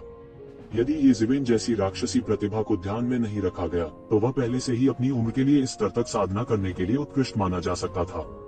कुछ 100 वर्षों तक साधना करने के बाद भले ही उनका कोई आकस्मिक सामना न हुआ हो, फिर भी उनके लिए दुनिया की उन प्रसिद्ध शख्सियतों को पकड़ना बहुत संभव था। यूनरो की ताकत ये शान की तुलना में थोड़ी अधिक मजबूत थी। वह पहले ही गहन जीवन क्षेत्र के उन्नत चरण में प्रवेश कर चुकी थी। उनकी ताकत को युवा पीढ़ी के बीच उत्कृष्ट माना जा सकता है। यह केवल इसलिए था क्योंकि उसने ये जिवेन और यंग मास्टर गुई यून जैसी राक्षसी प्रतिभाओं का सामना किया था जिससे वह भारी पड़ गई थी। अन्यथा चाहे वह कहीं भी जाए, वह जीनियस कहलाने के योग्य होगी। कम से कम आपने अपना दिमाग नहीं खोया, भाई जियान शेंग ने मुस्कुराते हुए कहा। यह दुनिया बड़ी है और कई नायक हैं। अगर मैंने इसे अपनी आंखों से नहीं देखा होता तो मैंने भाई के बारे में नहीं सुना होता। आत्मसंतुष्ट मत बनो, लेकिन स्वयं को छोटा भी मत समझो। भविष्य में मुझे पार करना केवल कुछ समय की बात है। किसने कहा, अगर भाई बाई उस घृणित यंग मास्टर हेवनली फॉक्स द्वारा घायल नहीं हुए होते तो आप 1000 साल कैसे बर्बाद कर देते। अन्यथा भाई बाई कम से कम यंग मास्टर हेवनली फॉक्स और अन्य के समान स्तर पर होंगे। भाई बाई का निश्चित रूप से इस दुनिया के युवा नायकों में स्थान होगा। यून रॉ ने जल्दी से कहा, मैं किस तरह का युवा नायक हूँ। भाई जियान शेंग आत्महीन होकर हंसी। भाई ये को देखो, वह इतना छोटा है लेकिन उसके पास पहले से ही ऐसी साधना है। वह एक सच्चा युवा नायक है। वह एक राक्षस है। यून रॉ ने अपना छोटा सा मुंह साफ किया और कहा। फिर उसकी चमकदार आंखों की जोड़ी ये शिवेन को देखे बिना नहीं रह सकी। उसे डर था कि वह नाराज हो जाएगा। भाई ये कृपया नाराज न हो। वह ऐसी है, वह अपने मुंह को नियंत्रित करना नहीं जानती, लेकिन वह बुरी इंसान नहीं है। बाई जियानशिंग ने जल्दी से समझाया। ऐसा लग रहा था कि उसे डर था कि ये शिवेन नाराज हो जाएगी। भले ही ये शिवेन यंग मास्टर बुई यून के लिए एक मैच नहीं था, फिर भी उनके लिए उनसे निपटना बहुत आसान था। ये शिवेन समझ नहीं पा रही थी कि हंसे या रोए। राक्षस। बेशक कई लोगों ने उनका वर्णन करने के लिए ऐसे विशेषणों का इस्तेमाल किया, लेकिन यह पहली बार था जब किसी ने उनके सामने यह कहा। हालांकि वह यह भी देख सकता था कि यूरो वास्तव में भोली थी और उसके पास बहुत अधिक विचार नहीं थे। वह शायद अच्छी तरह से सुरक्षित थी और उसने कई खूनी तूफानों का अनुभव नहीं किया था। वो ये शिवेन से पूरी तरह से अलग थी, जिसने जबरन शीर्ष पर जाने के लिए मार डाला था। कोई बात नहीं, मुझे गुस्सा क्यों आएगा, ये शिवेन ने अपना हाथ हिलाया और कहा, लेकिन अब जब यंग मास्टर बुई यून चले गए हैं, तो यह गारंटी देना मुश्किल है कि वह वापस नहीं आएंगे। अब आप कहाँ जा रहे हैं? क्या आप इस विमान को छोड़ने जा रहे हैं? ये शिवेन ने पूछा। बाई जियानशिंग थोड़ा भौचक्का हो गया और बोला, हालांकि यह बहुत खतरनाक है, फिर भी हमें उस मंदिर में जाना है। ओह, ये शिवेन ने अपनी आंखें सिकोड़ ली और कहा, वास्तव में कोई दूसरा रास्ता नहीं है। भाई, ये हमारे भाई बाई ने कई साल पहले यंग मास्टर हेवनली फॉक्स के साथ लड़ाई की थी। बाद में वह एक घृणित तरीके से घायल हो गया और दाव की चोट के साथ चला गया। हाल के वर्षों में उन्होंने बिल्कुल भी प्रगति नहीं की है। यदि हम उसकी चोट को ठीक करना चाहते हैं तो हमें इस मंदिर में एक प्रकार के दिव्य जल की आवश्यकता होगी। इसलिए यह कितना भी खतरनाक क्यों न हो, हमें इसे आजमाना चाहिए।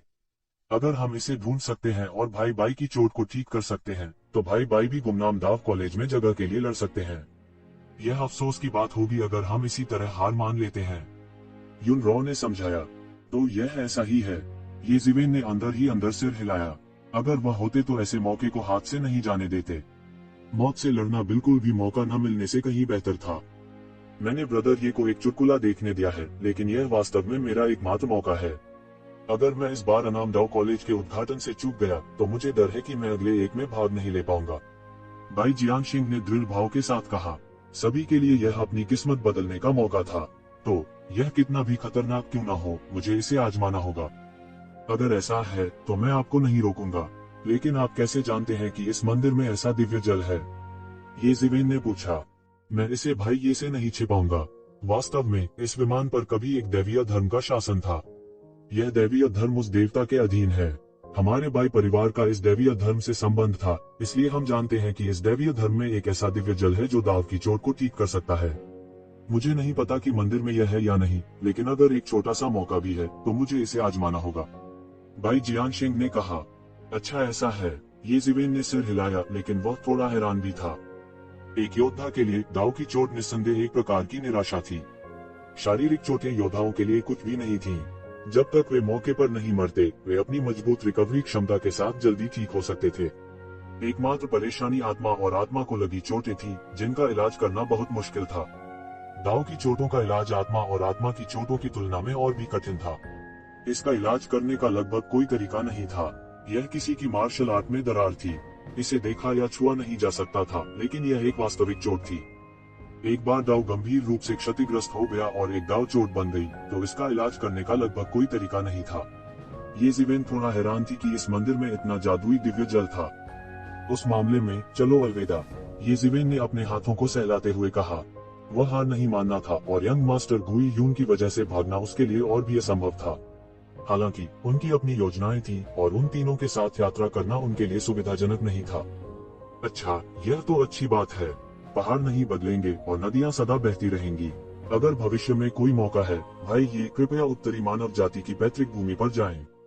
बाई जियानशिंग ने अपने हाथों को सहलाते हुए कहा। मैं निश्चित रूप से भविष्य में वहां जाऊंगा। अलविदा। ये शिवेन स्वाभाविक रूप से यह नहीं कह सकते थे कि वह मूल रूप से मानव जाति को खोजने के लिए हुआनवर्ग जाना चाहते थे। उसने बस स्पष्ट रूप से कहा, घूमा और एक किरण में बदल गया, मध्य हवा में गायब हो गया। हम इस बार भाग्यशाली थे, अन्यथा मुझे डर है कि हम न्यू शेन के हाथों मर गए होते। बाई जियानशिंग ने आह भरी। वह थोड़े उदास भी दिखे। जिन्हें उसने पहले कभी गंभीरता से नहीं लिया था, वे अब उससे ऊपर थे। जिन लोगों को उसने एक एक करके मात दी थी, उन्हें देखकर इस तरह की भावना ने उसे लगभग मायूस कर दिया। अगर यह उसकी स्वाभाविक प्रफुल्लता के लिए नहीं था, तो आधा अपंग होने का यह अनुभव ही किसी व्यक्ति को पागल करने के लिए पर्याप्त था। वह कभी न उठता तो अच्छा था। हालांकि जब वह उठा, तो उसकी आकाश में स्तुति की गई और फिर उसे जमीन पर गिरा दिया गया। यह सबसे भयानक बात थी। आप सभी को भविष्य में सावधान रहना होगा। जुबान विश्व युद्ध के मैदान में हमें लापरवाह नहीं होना चाहिए, अन्यथा एक अज्ञात बिजलीघर बाहर आ सकता है और हमें मार सकता है। भाई जियानशिंग ने चेतावनी दी। हाँ, समझा। उन दोनों ने सिर हिलाया। आज का दिन बहुत रोमांचक था। भाई जियानशिंग, जिन्हें गहन मृत्यु क्षेत्र में अजेय माना जाता था, वास्तव में इन लोगों के लिए कोई मुकाबला नहीं था। इसने विशेषज्ञों की उस दुनिया को पूरी तरह से पलट दिया था जिसके बारे में उन्होंने पहले सोचा था। गहन मृत्यु क्षेत्र शिखर नहीं था, यह तो सिर्फ शुरुआत थी। पलक झपकते ही एक महीना बीत गया। एक अंधेरी और हवा भरी रात में एक असीम शक्ति ने शून्य को खींचना शुरू कर दिया।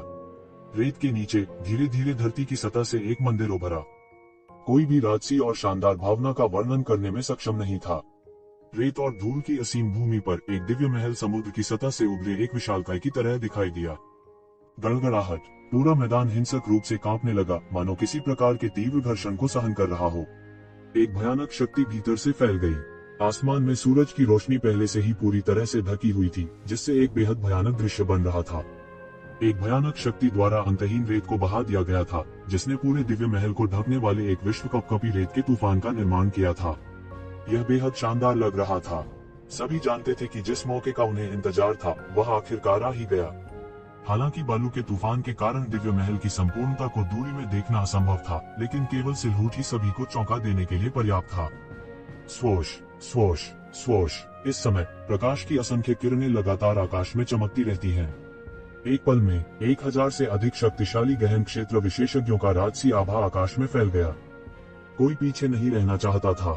सभी ने दिव्य महल की ओर सबसे पहले दौड़ने के लिए संघर्ष किया। गहन जीवन अवस्था, गहन मृत्यु अवस्था, कोई अंतर नहीं था। अचानक आकाश से तीव्र दयनीय चीखें निकली। कुछ गहन जीवन स्तर के विशेषज्ञ जो शहर के बाहर घात लगाकर बैठे थे, अंततः अपनी इच्छा के अनुसार पहल को जब्त करने में सफल रहे। हालांकि पहल को जब्त करने का परिणाम यह था कि वे रेत के तूफान से पूरी तरह से निगल गए थे। वे बिना किसी निशान के गायब हो गए, बिना एक निशान के। सब दंग रह गए। दहशत फैलने से कई धर्मांध लोग भी सहम गए। हालांकि वे केवल गहन जीवन स्तर के प्रारंभिक चरण में थे, उन्हें निश्चित रूप से गहन दुनिया में बड़े शॉट्स के रूप में माना जा सकता था। एक क्षेत्र पर शासन करना उनके लिए कोई समस्या नहीं होगी। हालांकि वे बालू के तूफान से आसानी से निगल गए थे। यह बिल्कुल अकल्पनीय था। यह ज्ञात होना चाहिए कि एक बार सत्य के क्षेत्र में कदम रखने के बाद कोई भी जीवन नश्वर दुनिया को पार करने की प्रक्रिया शुरू कर देगा। यहाँ तक अगर वे बेहद खराब और वायुहीन वातावरण में होते तब भी वे जीवित रहने में सक्षम होते। वह अब नश्वर जीवन नहीं था। इस प्रकार उन्हें नश्वर दुनिया को पार करने वाला कहा गया। किस प्रकार का बालू का तूफान एक गहन जीवन अवस्था विशेषज्ञ को निगल सकता है? यह वास्तव में अतार्किक था। हर कोई हैरान था और समझ नहीं पा रहा था कि क्या किया जाए। दूसरे शब्दों में, वह देखना चाहता था कि क्या कोई है जो जाने को तैयार है। इस समय एक अहंकारी आकृति अचानक आकाश में दिखाई दी और सभी के सिर पर उड़ गई। यह कोई और नहीं बल्कि यंग मास्टर गुई यून थे। युवा मास्टर गुई यून बेहद तेज थे और उनकी गति की तकनीक अजीब थी। एक पल में वह पहले ही बालू के तूफान में बह गया था। इस बार अंततः हर कोई स्पष्ट रूप से यह देखने में सक्षम था कि वह क्या था जिसने गहन जीवन स्तर के 3 विशेषज्ञों को निगल लिया था। हालांकि जिस क्षण यंग मास्टर गुई यून बालू के तूफान में पहुंचे, रेत की लहरें आसमान में उठी, एक प्रचंड लहर की तरह बाहर निकली। फिर सभी ने केवल यह देखा कि अंधेरे रेत के तूफान में एक अतुलनीय रूप से विशाल मुंह सीधे खुल गया और आकाश को भस्म करने की गति के साथ इसने युवा मास्टर गुई यून को मौके पर ही निगल लिया। तीक्ष्ण दांतों की कतारों ने आकाश को भी चकनाचूर कर दिया। कोई भी कल्पना कर सकता है कि उनकी काटने की शक्ति कितनी भयावह थी। किसी भी अन्य दैवीय क्षमताओं के बिना भी केवल उनकी भयावह काटने की शक्ति ही एक गहन जीवन अवस्था या यहाँ तक कि एक गहन मृत्यु अवस्था के विशेषज्ञ को भी मौके पर ही मौत के घाट उतारने के लिए पर्याप्त थी। यह किस प्रकार का जानवर है? तुम्हारी हिम्मत कैसे हुई मुझ पर अपने दांत दिखाने की? यंग मास्टर गुई यून ने उपहास किया। उसकी आंखों में लगातार सुनहरी रोशनी टिमटिमाती रही। एक अदृश्य विशाल हाथ में बदल गया जिसने अंधेरे में विशाल आकृति पर थप्पड़ मारा। Boom boom boom. इस भयानक बल ने विशाल आकृति पर बमबारी की, लेकिन यह विशाल आकृति को आगे बढ़ने से नहीं रोक सका। यहाँ तक इसकी गति पर भी कोई प्रभाव नहीं पड़ा। यह वास्तव में चरम पर डरावना था। यह आंकड़ा रेत के तूफान से निकल गया। इस समय अंत में सभी ने स्पष्ट रूप से देखा कि यह क्या था। यह राक्षस समुद्र में एक क्रूर जानवर की तरह था। इसका पूरा शरीर एक विशाल वेल की तरह था और यह हजारों मीटर लंबी थी। उसका पूरा शरीर पीला था और वह चमकीले शल्कों से ढका हुआ था। उसका चेहरा क्रूर था और उसका मुंह उसके शरीर के आकार का लगभग आधा था। इसके खुले मुंह में विभिन्न स्तरों के अनगिनत दांत देखे जा सकते थे। वे एक भयानक रोशनी से चमक उठे और उसके मुंह से एक आश्चर्यजनक बदबू निकली। रेत को निगलने वाला, स्वर्ग निगलने वाला जानवर। धिक्कार है, यह वास्तव में इस तरह का मौलिक संस्करण है। एक तेज तर्रार व्यक्ति ने इस विशाल क्रूर जानवर की उत्पत्ति को पहचान लिया। और भी लोग चौंक गए और उनके रोंगटे खड़े हो गए। कुछ लोगों को तो यह भी लगा कि वे बेहोश होने वाले हैं। यह वास्तव में सैंड डिवोरिंग हेवन स्वैलोइंग बीस्ट की तरह एक चौंकाने वाला प्राइमर्डियल वेरिएंट बीस्ट था। इस तरह के क्रूर जानवर आदि युग में पागल हो जाते थे। ऐसा कहा जाता है कि यह बजरी खाकर बच गया। बाद में यह एक काटने में पूरी दुनिया को भी भस्म कर सकता था। यह बहुत भयानक है और यह भयानक में से एक है क्रूर जानवर जो देवताओं को चुनौती दे सकते हैं। स्वर्ग निगलने वाला एक वयस्क रेत निगलने वाला जानवर एक छोटी सी दुनिया जितना बड़ा है। अगर यह सब खत्म हो जाता है तो यह एक ही काटने से पूरी दुनिया को खा सकता है। यह वास्तव में भयानक है। यह अधिक से अधिक एक शिशु है, लेकिन फिर भी यह काफी डरावना है। कई लोगों ने चिंतित भाव से कहा, क्या उन्होंने यह नहीं कहा कि रेत खाने वाला स्वर्ग निगलने वाला जानवर पहले से ही विलुप्त हो गया था? वे क्रूर जानवर जो देवताओं को चुनौती दे सकते थे और देवताओं की महिमा को चुनौती दे सकते थे, देवताओं द्वारा देवताओं के युग के दौरान समाप्त कर दिए गए थे, है ना? यह ईश्वरीय धर्म पागल है। उन्होंने वास्तव में इस प्रकार के जीव को कैद में रखा था। क्या उन्हें डर नहीं है कि यह खूंखार जानवर बड़ा होने पर उन पर टूट पड़ेगा? ये जीवें, जो भीड़ में घुल मिल गई थी, ठंडी हवा में सांस लेने से खुद को रोक नहीं सकी। हजारों मीटर लंबा यह खूंखार जानवर वास्तव में एक शिशु था। यह अकल्पनीय था कि बड़ा होने पर यह कितना क्रूर होगा। मुझे डर है कि यह मेरे शरीर में स्टार बीस्ट रक्त रेखा से भी बदतर नहीं होगा। स्टार बीस्ट का वयस्क रूप भी एक शक्तिशाली क्रूर जानवर था जो देवताओं को चुनौती दे सकता था। भले ही वह इतिहास के इस दौर को न समझे हों, लेकिन वह जानते थे कि आदिकालीन युग को इन खूंखार जानवरों की दुनिया कहा जा सकता है। इन क्रूर जानवरों का सामना करने पर देवताओं को भी पीछे हटना पड़ा। उनमें इन खूंखार जानवरों से मुकाबला करने की हिम्मत नहीं थी। इन खूंखार जानवरों के सामने जो आसानी से एक दुनिया को खा सकते थे, कई देवता इन क्रूर जानवरों में से अधिकांश को मारने के लिए सेना में शामिल हो गए। वे तब तक लड़े जब तक आसमान टूट नहीं गया और धरती फट गई। अब यहाँ तक अगर उसके पास आदिम क्रूर जानवर के खून का थोड़ा सा भी अंश होता तो उसकी ताकत एक भयानक स्तर तक बढ़ जाती, ठीक वैसे ही जैसे येज़ेबेल के शरीर में स्टार जानवर की खून रेखा थी। इसके अलावा यह एक शुद्ध खून वाला राक्षस था। यह अपनी शैशवावस्था में पहले से ही इतना भयानक था। जब यह बड़ा हुआ तो लगभग कोई भी इसे रोक नहीं सका। इस समय मैदान में रेत खाने वाला स्वर्ग निगलने वाला जानवर यंग मास्टर घोस्ट लक की ओर बढ़ रहा है। इस आदिम क्रूर जानवर के सामने यंग मास्टर घोस्ट लक कितना भी घमंडी क्यों न हो, उसने इसे परखने की हिम्मत नहीं की। वह देखना चाहता था कि इस रेत को निगलने वाले स्वर्ग को निगलने वाले जानवर के काटने की शक्ति कितनी भयानक थी। स्विश, पल भर में उसकी आकृति जहाँ थी वहां से ओझल हो गई। जैसे ही वह गायब हुआ, विशाल रेत खाने वाला स्वर्ग निगलने वाला जानवर उस जगह पर आ गया जहां वह अभी पड़ा था और उसे कुचल दिया। अंतरिक्ष का एक बड़ा क्षेत्र ढह गया और जो अराजकता बाहर निकली उसे भी इस रेत के भक्षण करने वाले स्वर्ग निगलने वाले जानवर ने निगल लिया। हर कोई मदद नहीं कर सकता था, लेकिन ठंडे पसीने में बह गया। यह ठंड और कच्चेपन से बिल्कुल बेखबर था। इसने अराजकता को एक घूंट में भी निगल लिया। अजीर्ण का भय नहीं लगता था। स्विश, जब यंग मास्टर घोस्ट लक फिर से प्रकट हुआ तो वह पहले ही बालू के तूफान में कूद गया था और मंदिर महल परिसर से गायब हो गया था। चलो लड़ते हैं, हमें भागना चाहिए, अन्यथा क्या हम उस आदमी को चीजें ले जाते हुए देख सकते हैं? ठीक है, हमें इस रेत को निगलने वाले स्वर्ग निगलने वाले जानवर से एक साथ निपटने का एक तरीका खोजना होगा, अन्यथा हम में से कोई भी ऊपर जाने के बारे में सोच भी नहीं सकता है। सभी चर्चा करने लगे। रेत के तूफान में छिपे भयानक क्रूर जानवर का सामना करते हुए हर किसी ने अनिवार्य रूप से अपनी रीढ़ में ठंडक महसूस की। हर किसी में यंग मास्टर घोस्ट लक की फुर्ती नहीं होती। उनमें से अधिकांश के लिए केवल एक ही परिणाम था, यदि वे अंदर चले गए, जिसे एक घूंट में निगल जाना था। यहाँ से कम आधे लोगों को भागकर आने से पहले ही मरना पड़ा। हालांकि यह वे नहीं हो सकते हैं, यह वे हो सकते हैं। कितने लोगों में इतना पूर्ण विश्वास था कि वे एक घूंट में नहीं समाएंगे। यह एक भयानक अस्तित्व था जिसने अंतरिक्ष के टुकड़ों को भी अपने पेट में निगल लिया था। यह ठंड और कच्चेपन से बिल्कुल बेखबर था। एक बार जब यह उसके पेट में प्रवेश कर गया तो यह निश्चित रूप से एक मरा हुआ अंत होगा। जीवित रहना असंभव था। चलो चलते हैं, समय आने पर सब मिलकर हमला करेंगे। किसी को पीछे नहीं हटना चाहिए, नहीं तो बहुत मुमकिन है कि हम सबका सफाया हो जाए। किसी ने चिल्लाकर बाहर निकलने का बीड़ा उठाया। यह एक गहरा मृत्यु क्षेत्र विशेषज्ञ था और वह सीधे मंदिर की ओर उड़ गया। इस समय कोई और अधिक समय तक रुकने का साहस कैसे कर सकता है। वे उसके पीछे हो लिए, भले ही वे जानते थे कि यह मंदिर खतरे से भरा है। हर किसी के दिल में आग लग गई जब उन्होंने सोचा कि यह दाव मान्यता से संबंधित है। स्विश स्विश स्विश, हर कोई एक के बाद एक बालू के तूफान में चला गया। निश्चित रूप से, जैसा कि अपेक्षित था, एक खूनी मुंह फिर से खुल गया और उन्हें काट लिया। हमला करो, इस जानवर को पास मत आने दो। सभी ने दहाड़ना और हमला करना शुरू कर दिया। हालांकि हर किसी के अपने छिपे हुए उद्देश्य थे, लेकिन इस समय किसी ने भी अपने जीवन के साथ मजाक करने की हिम्मत नहीं की। वे अभी भी देवताओं की विरासत प्राप्त करने के लिए जीना चाहते थे। गड़गड़ाहट गड़गड़ाहट गड़गड़ाहट, हिंसक विस्फोटों की एक श्रृंखला सुनाई दी। गहन जीवन क्षेत्र और गहन मृत्यु क्षेत्र के हजारों विशेषज्ञों ने इस समय एक साथ हमला किया। सीधे विस्फोट से उड़ाई गई मार्शल आर्ट धार इतनी शक्तिशाली थी कि लोग उसे सीधे नहीं देख सकते थे। एक जोरदार धमाके से पूरा परिसर ढह गया। बिखरी हुई जगह से अंतहीन रेत का तूफान भी स्थानिक अशांति में लाया गया था और मंदिर की उपस्थिति मुश्किल से देखी जा सकती थी।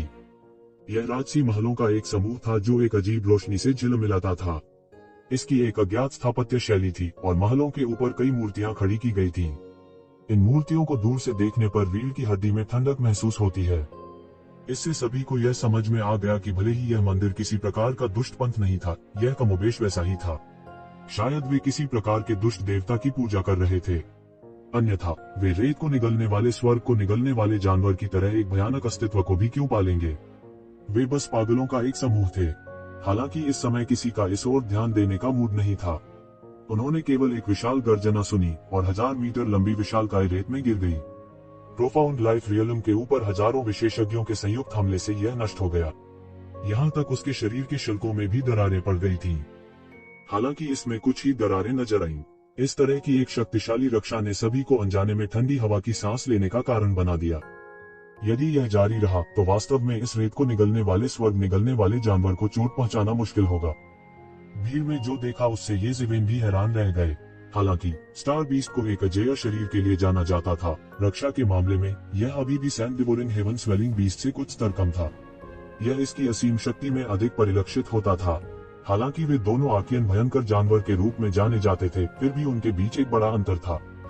सभी ने संकोच करने की हिम्मत नहीं की और जल्दबाजी में मंदिर की ओर दौड़ पड़े। पीछे से रेत खाने वाले, स्वर्ग निगलने वाले जानवर की गुस्से वाली दहाड़ सुनाई दी। कुछ प्रोफाउंड लाइफ रियल्म विशेषज्ञ जो समय पर प्रवेश नहीं कर सके, उन्हें मौके पर ही निगल लिया गया। हर किसी के पास लगभग उस भयानक दृश्य को देखने का समय था जब उनके आधे शरीर को रेत खाने वाले, स्वर्ग निगलने वाले जानवर के घने और तेज दांतों से काट लिया गया था। ऐसा कहा जा सकता है कि प्रोफाउंड लाइफ रियलम के विशेषज्ञों के शरीर हजारों तड़के से गुजरे थे और बहुत शक्तिशाली थे। हालांकि इस समय वे एक काटने में काट रहे थे, जैसे कि वे प्लास्टिक फोम के माध्यम से काट रहे हों। खूनी दृश्य ने उन्हें झकझोर कर रख दिया। उन्होंने देखना जारी रखने की हिम्मत नहीं की और जल्दी से मंदिर की गहराई में चले गए। ये ज़िवेन ने मंदिर में प्रवेश किया और अचानक अपने चारों ओर ठंड और उदासी महसूस की। एक बेहद उदास आभा उसके पैरों के नीचे से निकली। यह एक उदास और ठंडी आभा थी जो सीधे उसकी आत्मा में समा गई। अन्यथा वह कई वर्षों तक ठंड और गर्मी से अप्रभावित रहता। पूरे मंदिर में माहौल बेहद गमगीन था। यह बहुत अजीब लग रहा था। पूरे मंदिर की दीवारों पर कुछ बहुत ही अजीबोगरीब चित्र उकेरे गए थे, मानो वे कुछ चढ़ा रहे हों। ऐसा प्रतीत होता है कि सुदूर अतीत में इस चर्च की बलिदान गतिविधियों का चित्रण किया जा रहा है, जिससे लोगों को डर लगता है। हुश हुश हुश। दिव्य मंदिर के महलों में प्रवेश करने के बाद हर कोई जल्दी से तितर बितर हो गया और विभिन्न महलों की ओर उड़ गया। जल्द ही केवल ये ज़िवेन ही बची थी। उसने अपनी आंखें सिकोड़ ली और मंदिर के महल की दीवारों की ओर देखा। यह इतना अजीब क्यों लगता है? ये ज़िवेन ने अपनी आंखें सिकोड़ ली और कहा। हुश। अचानक एक काली परछाई शून्य से निकली और ये ज़िवेन की गर्दन की ओर बढ़ी। इसने अपना खूनी मुंह खोला और एक मछली की गंध ने उसके नथुने पर हमला किया। ये ज़िवेन ने सीधे अपनी तलवार निकाली और तलवार की रोशनी चली गई। पुची। पूरी काली छाया सीधे ये ज़िवेन द्वारा दो हिस्सों में विभाजित हो गई और आसमान से गिर गई। ये ज़िवेन ने आखिरकार स्पष्ट रूप से देखा कि यह क्या था। उसने देखा कि वह एक क्रूर चेहरे वाला एक प्रकार का रक्त लाल शैतान था। यह शैतान जाति के ग्रेट डेविल कबीले जैसा था, लेकिन यह पौराणिक लिटिल डेविल की तरह बहुत छोटा था।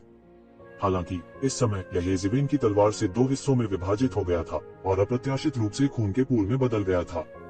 फिर यह धीरे धीरे एक छोटे से शैतान में संघनित हो गया और एक बार फिर ये ज़िवेन की ओर बढ़ा। इसे मार नहीं सकते। ये ज़िवेन ने अपनी आंखें टेढ़ी कर ली। इससे निपटना किसी भी अन्य चीज की तुलना में कहीं अधिक कठिन था। पूछी।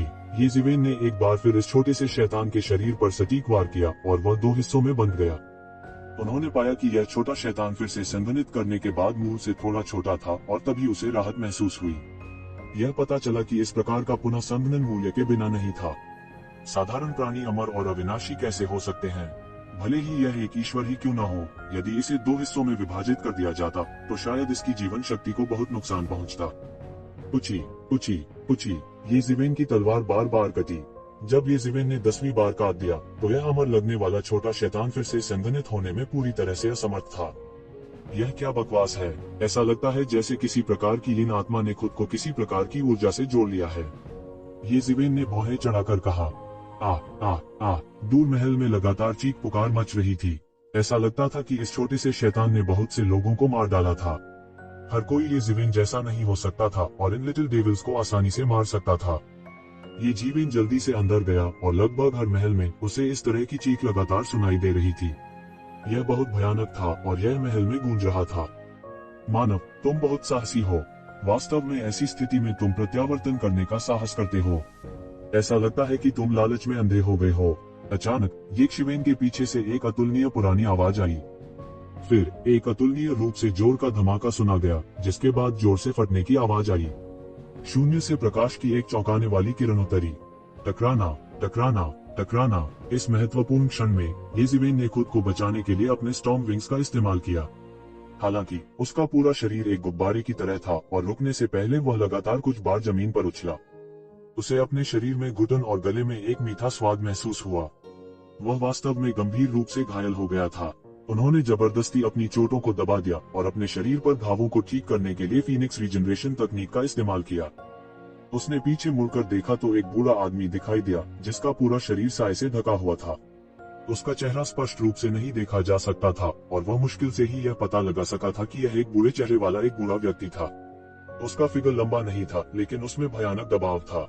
गहन मृत्यु क्षेत्र मध्यवर्ती चरण के शिखर पर एक विशेषज्ञ। येजीवेन ने तुरंत निर्णय लिया कि यह गहन मृत्यु क्षेत्र मध्यवर्ती चरण के शिखर पर एक अद्वितीय विशेषज्ञ था। हालांकि इस विशेषज्ञ द्वारा उत्पन्न खतरे की तुलना एल्डर हुआनटिंग द्वारा किए गए खतरे से नहीं की जा सकती थी, फिर भी यह गहन मृत्यु क्षेत्र के मध्यवर्ती चरण के चरम पर एक विशेषज्ञ के लिए काफी भयानक था। इससे भी महत्वपूर्ण बात यह है कि उन्होंने एक बार यंग मास्टर घोस्ट फॉर्चून के पास इस आभा को महसूस किया था। हालांकि उस समय उसने इसे बहुत अच्छी तरह से छुपाया था, फिर भी येक्षवेन ने इसे महसूस किया। यही कारण भी था कि येक्षवेन ने शुरू से ही सीधे सीधे लड़ने का विकल्प नहीं चुना। युवा मास्टर घोस्ट फॉर्चून पहले से ही बहुत शक्तिशाली था। यह उल्लेख करने की बात नहीं है कि एक अस्तित्व था जो उससे भी अधिक शक्तिशाली था। आप यंग मास्टर घोस्ट फॉर्चून के आदमी हैं। येक्षवेन ने अपनी आंखें टेढ़ी कर ली और उसकी आभा धीरे धीरे ठीक हो गई। फीनिक्स पुनर्जनन तकनीक की शक्ति को इस समय तीक्ष्ण और स्पष्ट रूप से प्रदर्शित किया गया था। यह सही है, तुम वास्तव में मुझे पहचान सकते हो। बुरा नहीं है, लेकिन यह अफसोस की बात है। बूढ़े आदमी ने येक्षवेन की तरफ ठंडेपन से देखा। मूल रूप से आप पहले से ही बहुत भाग्यशाली थे कि आप यंग मास्टर के हाथों से बच निकलने में सक्षम थे। यह अफसोस की बात है कि आप नहीं जानते कि आपके लिए क्या अच्छा है और वास्तव में वापस आ गए। स्वर्ग का एक रास्ता है, लेकिन आपने ऐसा नहीं किया। इसे मत लो और तुम नरक में घुस गए। यह स्वर्ग तुम्हें नष्ट करना चाहता है। क्या आपको लगता है कि आपने इतनी अच्छी तरह छुपाया है कि कोई आपको देख नहीं सकता है? वास्तव में यह सिर्फ इतना है कि यंग मास्टर खुद को मुक्त नहीं कर सकता। क्या आपको लगता है कि आपकी तुलना यंग मास्टर से की जा सकती है? जब यंग मास्टर वह प्राप्त करता है जो वह चाहता है, तो उसके लिए युवा पीढ़ी के बीच एक योग्य प्रतिद्वंद्वी से मिलना कठिन होगा। बूढ़े आदमी ने तिरस्कार पूर्वक उपहास किया, जैसे कि वह येजीवेन को खारिज कर रहा हो। आपके अलावा बाई जियानशिंग और वे चूहे भी हैं, लेकिन इससे कोई फर्क नहीं पड़ता। उन सभी को मरना होगा। यंग मास्टर खुद को मुक्त नहीं कर सकता, लेकिन इसका मतलब यह नहीं है कि मैं तुम्हें इतना अनियंत्रित होने दूंगा। क्या आपको लगता है कि आप मुझे मार सकते हैं? येजीवेन ने ठंडेपन से कहा। तो कोशिश करो। बूढ़े व्यक्ति ने ठंडी सूंघी और उसके हाथ में एक लंबा भाला दिखाई दिया। मुझे पता है कि तुम्हारे पास कुछ तरकीबें हैं, लेकिन यह बेकार है। मैं तुम्हें उनका उपयोग करने का मौका नहीं दूंगा। उसके हाथ में लंबे भाले से अनंत प्रकाश फूट पड़ा और भाले से चिपकते हुए तराजू दिखाई दिए। देखने में यह एक लंबे अजगर जैसा लग रहा था। स्विश! वह तुरंत चला गया और अपना भाला सीधे येक्षवेन के सिर की ओर फेंक दिया। भाला बह गया और येक्षवेन के सिर में तेजी से घुस गया। यह भाला प्रकाश आकाश में छेद कर गया और एक भयानक भनभनाहट की आवाज निकाली, सब कुछ नष्ट कर दिया। यह एक खूंखार जानवर की तरह था जो दहाड़ते हुए नीचे गिरा। इसे रोकने की कोशिश करने वाली हर चीज एक पल में बिखर जाएगी, और यह बेहद भयानक था। भले ही वह एल्डर जुबानटिंग से तुलना नहीं कर सकता था, येज़ेविन कैसे नहीं देख सकता था कि इस बूढ़े व्यक्ति की ताकत शायद गहन मृत्यु क्षेत्र के मध्यवर्ती चरण के चरम पर थी। दूर दूर तक कई लोगों के भाव बदल गए। जब उसने हमला किया तो वे सभी ऐसे भयानक विशेषज्ञ की आभा महसूस कर सकते थे। बहुत से लोगों की अब और रुकने की हिम्मत नहीं हुई। चूंकि इस तरह की भयानक लड़ाई पहले ही छिड़ चुकी थी, इसलिए लापरवाही से संपर्क करना और भी असंभव था। इतनी ताकत के साथ यंग मास्टर गुई यून के अलावा शायद कोई नहीं था जो उसे रोक सके। वे और अधिक समय तक रुकने का साहस कैसे कर सकते थे? ये शिवेन ने अचानक ब्लॉक करने के लिए अपना हाथ उठाया। टकराना, हालांकि केवल तेज गड़गड़ाहट हुई। लंबा भाला मक्खन के माध्यम से गर्म चाकू की तरह येज़ेविन की रक्षा की परतों को तोड़कर सीधे येज़ेविन के मांस में घुस गया। यह सीधे येज़ेविन की हथेली से टकराया और धातु के टकराने जैसी आवाज सुनाई दी। थम थम थम। येज़ेविन कुछ कदम पीछे हटे और बमुश्किल इस बल को नष्ट करने में सफल रहे। उसके पैरों तले सब कुछ चूर्ण हो चुका था। यह बल बहुत ही क्रूर था और यहाँ तक विशेष सामग्री से बना फर्श भी पूरी तरह से बिखर गया था। उसके हाथ से खून बह रहा था, लेकिन येज़ेविन ने परवाह नहीं की। फीनिक्स रिजनरेशन तकनीक की मदद से वह जल्दी से थोड़ा थोड़ा करके ठीक हो गया। अपने सामने बूढ़े आदमी को देखते हुए उसकी आंखें अतुलनीय रूप से ठंडी थीं। बूढ़े आदमी के हाथ में लंबा भाला पहले से ही एक शीर्ष स्तर के गहन हथियार के स्तर पर था। उसके निरंकुश शरीर की निरंकुश ताकत के साथ भी वह अभी भी बूढ़े आदमी के भाले से छेदा जा सकता था। ऐसा लग रहा था कि वह अभी थोड़ा लापरवाह हो गया था। उसी समय बूढ़े व्यक्ति की आंखों में एक अछूती डरावनी दृष्टि थी। वह अच्छी तरह जानता था कि उसका भाला कितना भयानक था। उसने अपनी शक्ति पूरे मंदिर में नहीं फैलाई, नहीं तो उसका भाला आकाश के तारों को भेद देता। हालांकि यह और भी भयावह था जब इसे एक बिंदु पर केंद्रित किया गया था। इसे अविनाशी कहा जा सकता है। हालांकि यह केवल उसकी हथेली को भेद सकता था। सामान्य परिस्थितियों में उसका पूरा हाथ मौके पर ही उड़ जाता। इससे कोई भी अंदाजा लगा सकता है कि इस बववा ने इतने घमंड से वापस घुसने की हिम्मत क्यों की। तुम्हारे पास कुछ हुनर, हालांकि यह बेकार है। आज तुम्हें कोई नहीं बचा सकता। उसने येज़ेविन की ओर ठंडी दृष्टि से देखा, जैसे वह किसी मरे हुए आदमी को देख रहा हो। गड़गड़ाहट। उसी क्षण उसके शरीर से जानलेवा इरादे निकल गए। चरम गहन मृत्यु क्षेत्र मध्यवर्ती चरण विशेषज्ञ के रूप में भले ही उसे अभी तक गहन मृत्यु क्षेत्र उन्नत चरण में कदम रखना था, यह पहले से ही काफी भयावह था। शक्तिशाली और भयावह शक्ति येज़ेविन की ओर बढ़ गई। इस बार येज़ेविन ने इसे सीधे तौर पर लेने का विकल्प नहीं चुना। उसके पैरों के नीचे से सुनहरी दिव्यताएं निकली। विंड एंड थंडर विंग्स उसके पीछे खुल गए और तुरंत फड़फड़ाए। अगले सेकंड में वह पहले ही गायब हो चुका था जहां वह था। बूम! वह जिस स्थान पर खड़ा था वह सब टुकड़े टुकड़े हो गया। सब कुछ बिखरा हुआ था। स्थानिक टुकड़े हर जगह उड़ रहे थे। पूरा दृश्य अतुलनीय रूप से भयावह लग रहा था। हालांकि यह भाला हमला ज्यादा चकाचौंध नहीं था, लेकिन जो वास्तव में जानकार थे वे इसके भीतर निहित जानलेवा मंशा को समझ सकते थे। यदि कोई सावधान नहीं होता तो उसका उसी स्थान पर विस्फोट हो सकता था। जब येज़ेविन फिर से प्रकट हुआ तो वह पहले से ही बूढ़े व्यक्ति के पीछे था। उसके काले बाल हवा में लहरा रहे थे और उसकी आंखें अतुलनीय रूप से ठंडी थीं। एक पल में उन्होंने क्लियर मिरर स्टेट में प्रवेश कर लिया था। भले ही इस तरह के एक विशेषज्ञ को अभी तक गहन मृत्यु क्षेत्र उन्नत चरण में कदम रखना पड़ा हो, उसके पास सब कुछ करने के अलावा कोई विकल्प नहीं था। बजना। तलवार की रोशनी चौंकाने वाली थी। वह उसके हाथ से छूटकर सीधे बूढ़े आदमी के सिर पर जा लगी। इसकी गति अत्यंत तेज थी और इसकी शक्ति अत्यंत शक्तिशाली थी। बूढ़े की प्रतिक्रिया भी बेहद तेज थी। उसे उम्मीद नहीं थी कि येज़ेविन की गति इतनी तेज होगी। येज़ेविन ने भाले के हमले को आसानी से चकमा दे दिया था। उसके चेहरे पर द्वेष भाव जम गया। हालांकि उनकी प्रतिक्रिया और भी तेज थी। उसने तुरंत अपना भाला वापस ले लिया और तलवार की उस रोशनी की ओर वार करने के लिए मुड़ गया जिसे येज़ेविन ने नीचे भेजा था। बजना। भाले की नोक और तलवार की रोशनी सीधे टकराए। यह ऐसा था जैसे दो शक्तिशाली सितारे शून्य में टकरा गए हों। चमकदार रोशनी बह गई, जिससे शून्य गिर गया। दैवीय मंदिर के अंधेरे में छिपे हुए, युद्ध में झांकते हुए अंधेरे जीवों की कुछ चीखें भी आ रही थीं। मूल रूप से वे उन दोनों के लड़ने की प्रतीक्षा करना चाहते थे ताकि वे लाभ उठा सकें। किसे पता था कि उन दोनों की लड़ाई के झटकों से ही उनके एक समूह की मौत हो जाएगी। वे अभी बड़ी मुश्किल से संभले थे, लेकिन उन्हें फिर से मौत का झटका लगा। मरने के लिए हिलाए जाने से पहले उसके पास प्रतिक्रिया करने का समय भी नहीं था। दो मध्यवर्ती गहन मृत्यु अवस्था के विशेषज्ञों के बीच उन्मादी आदान प्रदान ऐसा लग रहा था मानो पूरा महल रहने वाला है। महल के भीतर विभिन्न रक्षात्मक संरचनाएं सक्रिय थीं। लड़ाई के झटकों के तहत महल कांपना जारी रहा। ऐसा लग रहा था कि यह किसी भी क्षण पूरी तरह से ढह सकता है। यंग मास्टर गुई यून के अपवाद के साथ दो मध्य चरण गहन मृत्यु चरण विशेषज्ञों को हजारों गहन मृत्यु चरण विशेषज्ञों के बीच शीर्ष अस्तित्व कहा जा सकता है। पागलपन से लड़ रहे इन दोनों विशेषज्ञों के पास जाने की किसी की हिम्मत नहीं थी। टकराना, टकराना, टकराना। ये जिवेन और बूढ़े व्यक्ति ने एक दूसरे पर वार करना जारी रखा। शून्य का पतन जारी रहा। ये जिवेन ने पलटवार करना और बूढ़े आदमी को घायल करना जारी रखा, लेकिन उसे लगातार दबा दिया गया। हालांकि ये जिवेन इस बूढ़े व्यक्ति के खिलाफ एक नुकसान में थी, लेकिन वह युवा मास्टर गुई यून के खिलाफ होने पर उतना शक्तिहीन नहीं था। अचानक ये शिवेन के पीछे एक मुट्ठी अवतार दिखाई दिया। यह एक और दबंग शख्सियत थी जिसने दुनिया को नीची निगाह से देखा। यह दुनिया के सबसे महान शासक की तरह था और ये जिवेन के शरीर में एकीकृत हो गया। ये जिवेन की ताकत तुरंत शुरुआती इंटरमीडिएट डीप डेथ स्टेज से चरम इंटरमीडिएट डीप डेथ स्टेज तक बढ़ गई। टकराना। एक बार फिर ये जिवेन पीछे नहीं हटी। दोनों का मैच बराबरी पर था। बूढ़े व्यक्ति ने ये जिवेन की तुलना में कई वर्षों तक साधना की थी, लेकिन ये जिवेन पहले अवतार के साथ एकीकृत हो गया था और अतुलनीय रूप से हिंसक था। कुछ समय के लिए तो दोनों बराबरी पर रहे। मार्शल आर्ट अवतार। हालांकि बूढ़ा आदमी एक शिवेन को दबा नहीं सका, फिर भी वह बहुत सटीक था। वह तुरंत बता सकता था कि एक शिवेन ने एक मार्शल आर्ट अवतार की निंदा की थी। एक विशेषज्ञ जिसने एक मार्शल आर्ट अवतार की निंदा की थी भयानक था।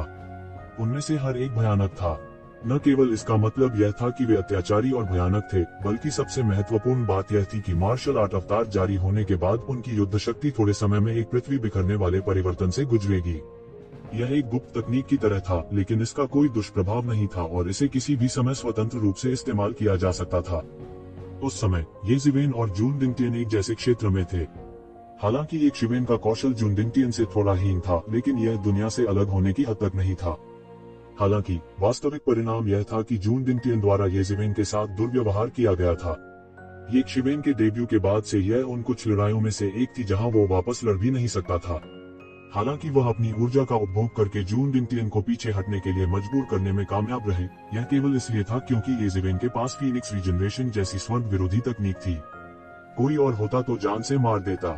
यह ठीक इसलिए था क्योंकि मार्शल आर्ट अवतार के कारण उनके बीच की खाई इतनी बड़ी थी कि एक शिवेन मार्शल आर्ट अवतार की इतनी इच्छा रखती थी। चूंकि आपने एक मार्शल आर्ट अवतार की निंदा की है, तो आपको हल्के में नहीं लिया जा सकता है। बूढ़े की आंखें अचानक तेज हो गईं। अपने अनुभव से वह स्वाभाविक रूप से समझ गया कि मार्शल आर्ट अवतार का क्या मतलब है। हजारों तथाकथित जीनियस थे, लेकिन क्या वे मार्शल आर्ट अवतार को संघनित कर सकते थे? यह एक और वाटरशेड था। कई प्रतिभाओं को भी विभिन्न स्तरों में बांटा गया था। जो लोग मार्शल आर्ट अवतार को संक्षिप्त कर सकते थे, वे स्वाभाविक रूप से शीर्ष पायदान के प्रतिभाशाली थे। चाहे वे कितने भी मार्शल आर्ट अवतारों को संघनित कर सके, उनकी शक्ति सामान्य लोगों की समझ से परे थी। अगर ये जिवेन ने एक दूसरे मार्शल आर्ट अवतार की निंदा की, तो क्या उसे उसी समय पीट पीट कर मार नहीं दिया जाएगा? आप आज मर जाएंगे। यदि आप मार्शल आर्ट अवतार के साथ एकीकृत होते हैं तो भी यह बेकार है। बूढ़ा आदमी अच्छी तरह से जानता था कि खरपतवार की जड़ों को न हटाने का क्या परिणाम होता है। इस बात का उल्लेख नहीं है कि इस तरह की अद्वितीय प्रतिभा खरपतवार की जड़ को हटाने में विफल रही। हालांकि वह मार्शल आर्ट अवतार को संक्षिप्त नहीं कर सकते थे, लेकिन मार्शल आर्ट अवतार के बारे में उनकी समझ उनसे कम नहीं थी। वह यह भी बहुत स्पष्ट था कि यद्यपि मार्शल आर्ट अवतार शक्तिशाली था और इसका कोई दुष्प्रभाव नहीं था, लेकिन इसकी सबसे बड़ी समस्या यह थी कि यह एक युद्ध में लंबे समय तक टिक नहीं सकता था। केवल अपने दाव को साबित करने और अपने शरीर को अंतहीन आध्यात्मिक क्यूई के साथ एक दुनिया में बदलने के बाद, जिसे असीम जादुई शक्ति के रूप में जाना जाता है, वास्तव में मार्शल आर्ट अवतार की अंतिम शक्ति को प्रदर्शित कर सकता है। और यह मार्शल आर्ट अवतार अपने आप में दूर के अतीत में एक ईश्वर स्तर की जादुई मार्शल आर्ट थी। यह मूल रूप से आम लोगों के उपयोग के लिए नहीं था। यह केवल बाद में था कि रहस्यमय क्षेत्र के विशेषज्ञों के बीच एक सरलीकृत संस्करण धीरे धीरे फैल गया। यही कारण था कि प्रतिभाओं को इसके अनुसार विभाजित किया गया था। यदि कोई नश्वर ईश्वर स्तरीय जादुई मार्शल आर्ट को समझ सकता है, तो वे एक अद्वितीय प्रतिभा नहीं तो क्या होंगे। बूम! लंबा भला आसमान को चीरता हुआ सीधे ये शिवेन की ओर गिरा। ये शिवेन जल्दी में नहीं थी। मुट्ठी के अवतार को समायोजित करने के बाद ये जिवेन को मुट्ठी के दिल को देखने के लिए कहा जा सकता है, और इसकी शक्ति अनंत थी। उसने एक मुक्का मारा और पूरा आकाश अचानक ढह गया।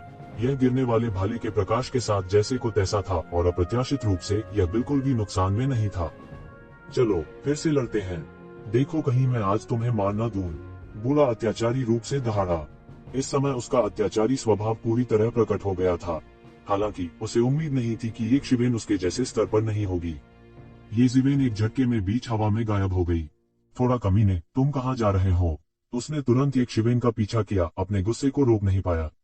उसे उम्मीद नहीं थी कि यक्षवेन ऐसे ही चली जाएगी। यह बस क्रोध करने वाला था।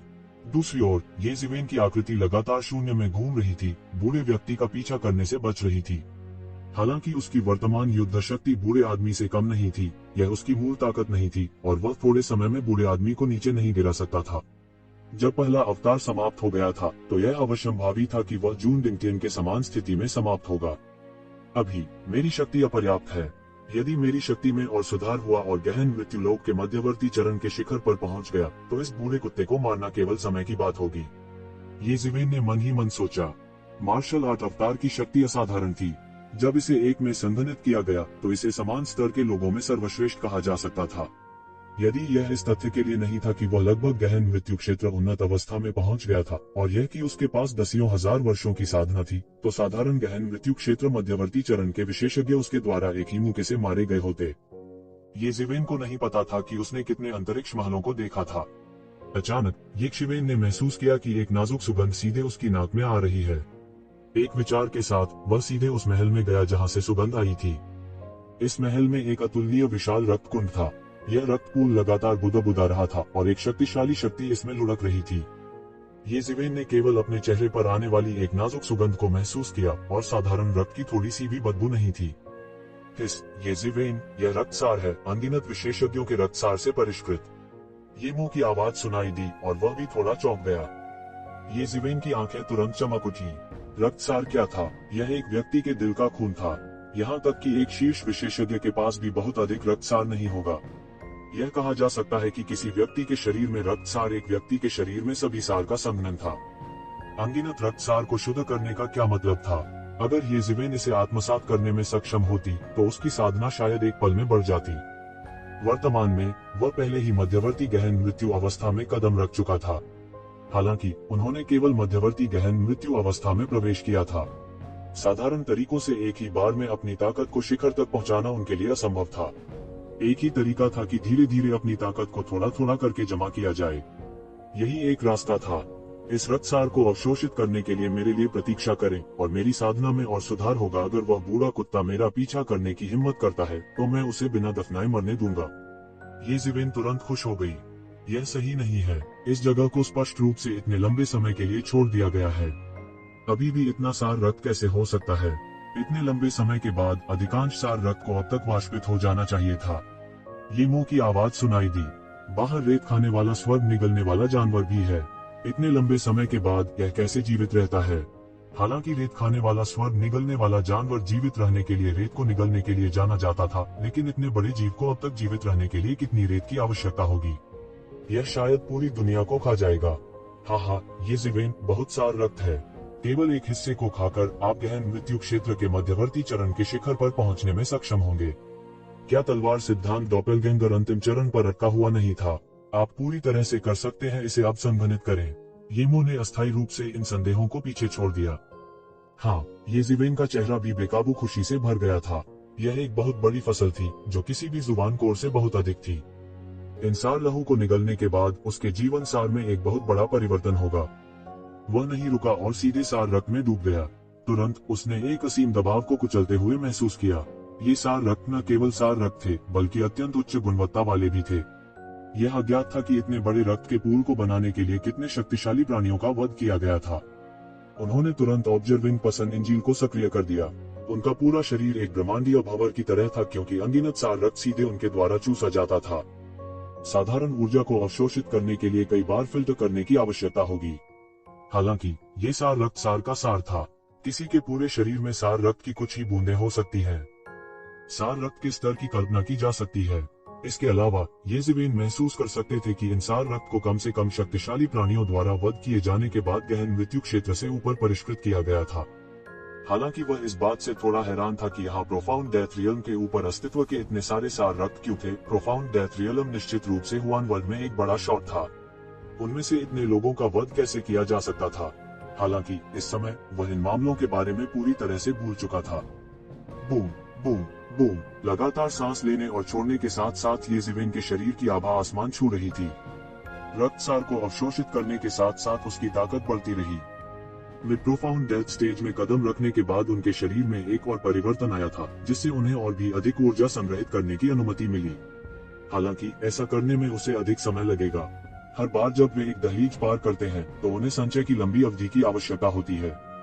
इसलिए साधारण मार्शल कलाकारों के लिए यहाँ तक प्रतिभा भी उनकी स्वाभाविक दुश्मन नहीं थी। समय उनका वास्तविक स्वाभाविक शत्रु था। समय मिनट दर मिनट, सेकंड दर सेकंड बीतता गया, लेकिन वे उस दायरे में अटके रहे, आगे बढ़ने में असमर्थ रहे और अंत में थक कर मर गए। आमतौर पर भले ही यह एक गहन कोड था, अनगिनत बार परिष्कृत होने के बाद भी आध्यात्मिक क्यूरी को पूरी तरह से अवशोषित करना अभी भी असंभव होगा और इसे केवल सच्चे सार में बदल सकता है।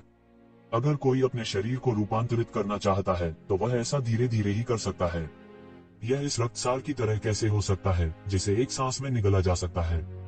ये गहन मृत्यु अवस्था विशेषज्ञों के सार रक्त थे। वास्तव में उसे अपनी ताकत बढ़ाने के लिए उन्हें बड़े कौर में भस्म करने के लिए उन्हें परिष्कृत करने की भी आवश्यकता नहीं थी। वह रक्त कुंड में पालथी मारकर बैठ गया, अपनी ताकत बढ़ाने के लिए हर सेकंड का उपयोग कर रहा था। उसी समय उनका पीछा कर रहा बूढ़ा भी आ गया। रक्तसार का इतना बड़ा पूल, इसके अलावा वे सभी गहन मृत्यु अवस्था में हैं। बूढ़े आदमी ने तुरंत ठंडी हवा की सांस ली, खुशी से पागल हो गया। वह कैसे नहीं जान सकता था कि रक्तसार के इतने बड़े पूल का क्या अर्थ है। रक्तसार के इस पूल को निगलने के बाद उसकी साधना तुरंत गहन मृत्यु अवस्था में प्रवेश करने में सक्षम होगी। इसके अलावा वह थोड़े समय के भीतर चरम गहन मृत्यु अवस्था में कदम रखने में सक्षम होगा। उस समय वह वास्तव में महान हस्तियों के नीचे एक शिखर विशेषज्ञ होगा। हालांकि पौराणिक आंकड़े शायद ही कभी देखे गए थे।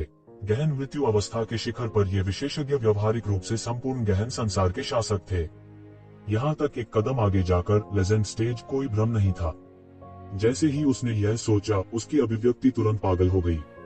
उसने ये शिवेन का पीछा करने की भी परवाह नहीं की। अपनी शक्ति बढ़ाने से अधिक महत्वपूर्ण क्या था? अगर वह नन्हा कमीना दोबारा उसके सामने आने की हिम्मत करता तो वह निश्चित रूप से उसे पीट पीट कर मार डालता। वास्तव में गतिरोध जैसी कोई चीज नहीं है। मूल रूप से मेरी उम्र में आगे बढ़ना मेरे लिए अत्यंत कठिन होगा। हालांकि मैंने कभी नहीं सोचा था कि मेरी ऐसी आकस्मिक मुलाकात होगी। एक बार जब मैं इन सभी सार रक्तसार को अवशोषित कर लूंगा तो मेरा नाम निश्चित रूप से दुनिया को हिला देगा। वह दिल खोलकर हंसा। वह इतनी जोर से हंसा कि वह अपनी सांस नहीं पकड़ सका। वह बिल्कुल यंग मास्टर गुई यून की तरह था। यह अफसोस की बात है कि आपके पास ऐसा मौका नहीं होगा। अचानक खून के पूल से एक अतुलनीय ठंडी आवाज निकली। कौन है भाई? बूढ़ा तुरंत चिल्लाया और बोला। हालांकि उन्होंने तुरंत प्रतिक्रिया व्यक्त की। यह आवाज अब और परिचित नहीं हो सकती थी। रक्तसार के पूल से एक आकृति धीरे धीरे उभरी।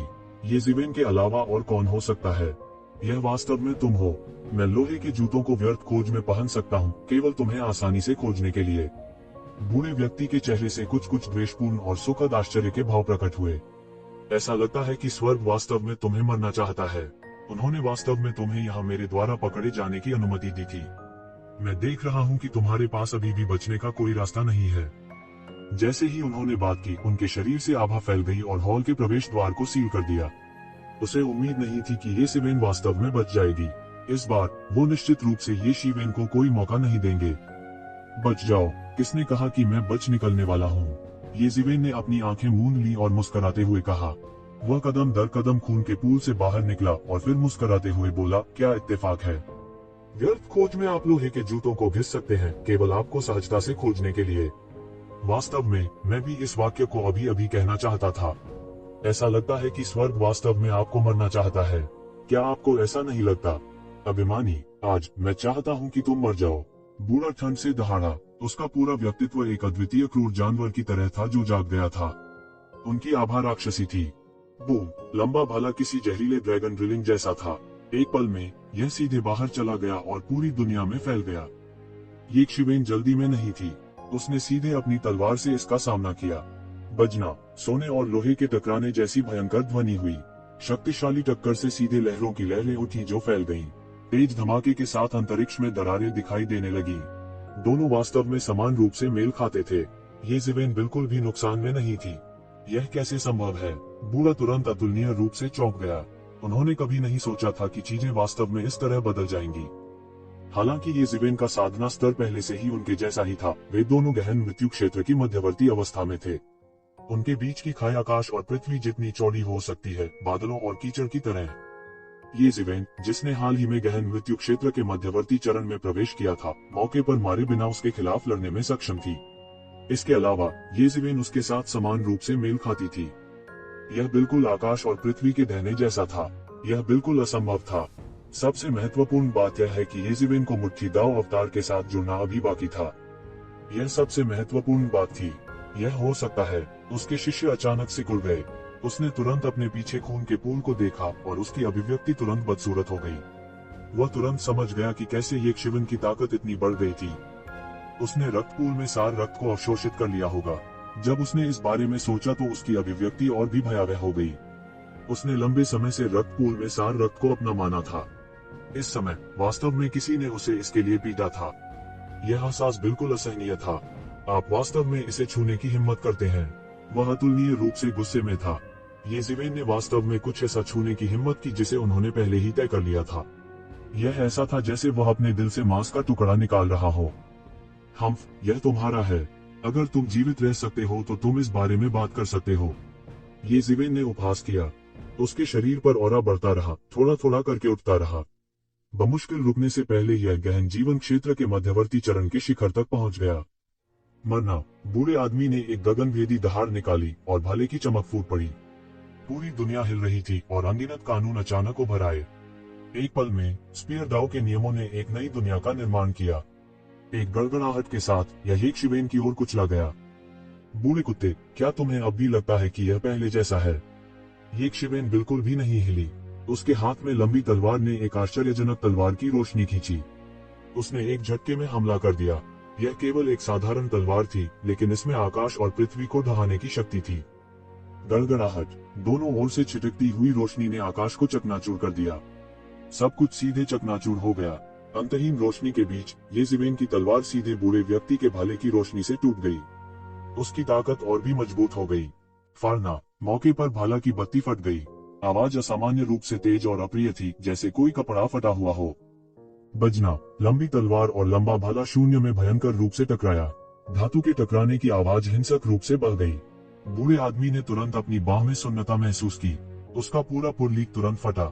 उसका भौतिक शरीर इतना मजबूत कैसे हो सकता है? जब वह पहले लड़ रहे थे तो उन्हें ऐसा नहीं लगा था। जैसे जैसे ये जिवेन की ताकत अधिक से अधिक अत्याचारी होती गई, जिन लोगों से उसने लड़ाई की वे सभी शक्तिशाली अस्तित्व थे जिन्होंने हजारों या दसियों हजार वर्षों तक साधना की थी। अपने पिछले विरोधियों के विपरीत उनके बीच का अंतर कम से कम दर्जनों वर्षों का था और उनके बीच का अंतर केवल कुछ 100 वर्षों का था। अब हजारों साल का फासला था। दसियों हजार वर्षों का संचय सभी एक साथ केंद्रित थे। इसलिए ये जिवेन के अत्याचारी शरीर का लाभ पूरी तरह से प्रदर्शित नहीं किया जा सका। हालांकि फिर भी यह अभी भी बहुत चौंकाने वाला था। यदि यह एक साधारण व्यक्ति होता तो वे इन पुराने राक्षसों द्वारा बहुत पहले पीट कर मार दिए जाते। यह तथ्य कि वह केवल एक नुकसान में था, उसकी अत्याचारी ताकत को साबित करने के लिए पर्याप्त था। उम्र और कदकाठी ये जिवेन की सबसे बड़ी कमजोरी थी। वे उनकी सबसे बड़ी कमियां भी थी। जैसे जैसे वह पथ पर आगे बढ़ेगा यह बिंदु और अधिक स्पष्ट रूप से परिलक्षित होगा। अतीत में ये जिवेन खाने और पीने के पानी के स्तर को आसानी से पार कर सकती थी। अब यह अत्यंत कठिन था, क्योंकि उसकी युद्ध शक्ति कितनी भी मजबूत क्यों न हो, वह हजारों या दसियों हजार वर्षों की खेती से जलमग्न हो जाएगी। हालांकि जब कौशल तुलनीय थे तो ये जिवेन की युद्ध शक्ति भयानक स्तर तक भड़क सकती थी।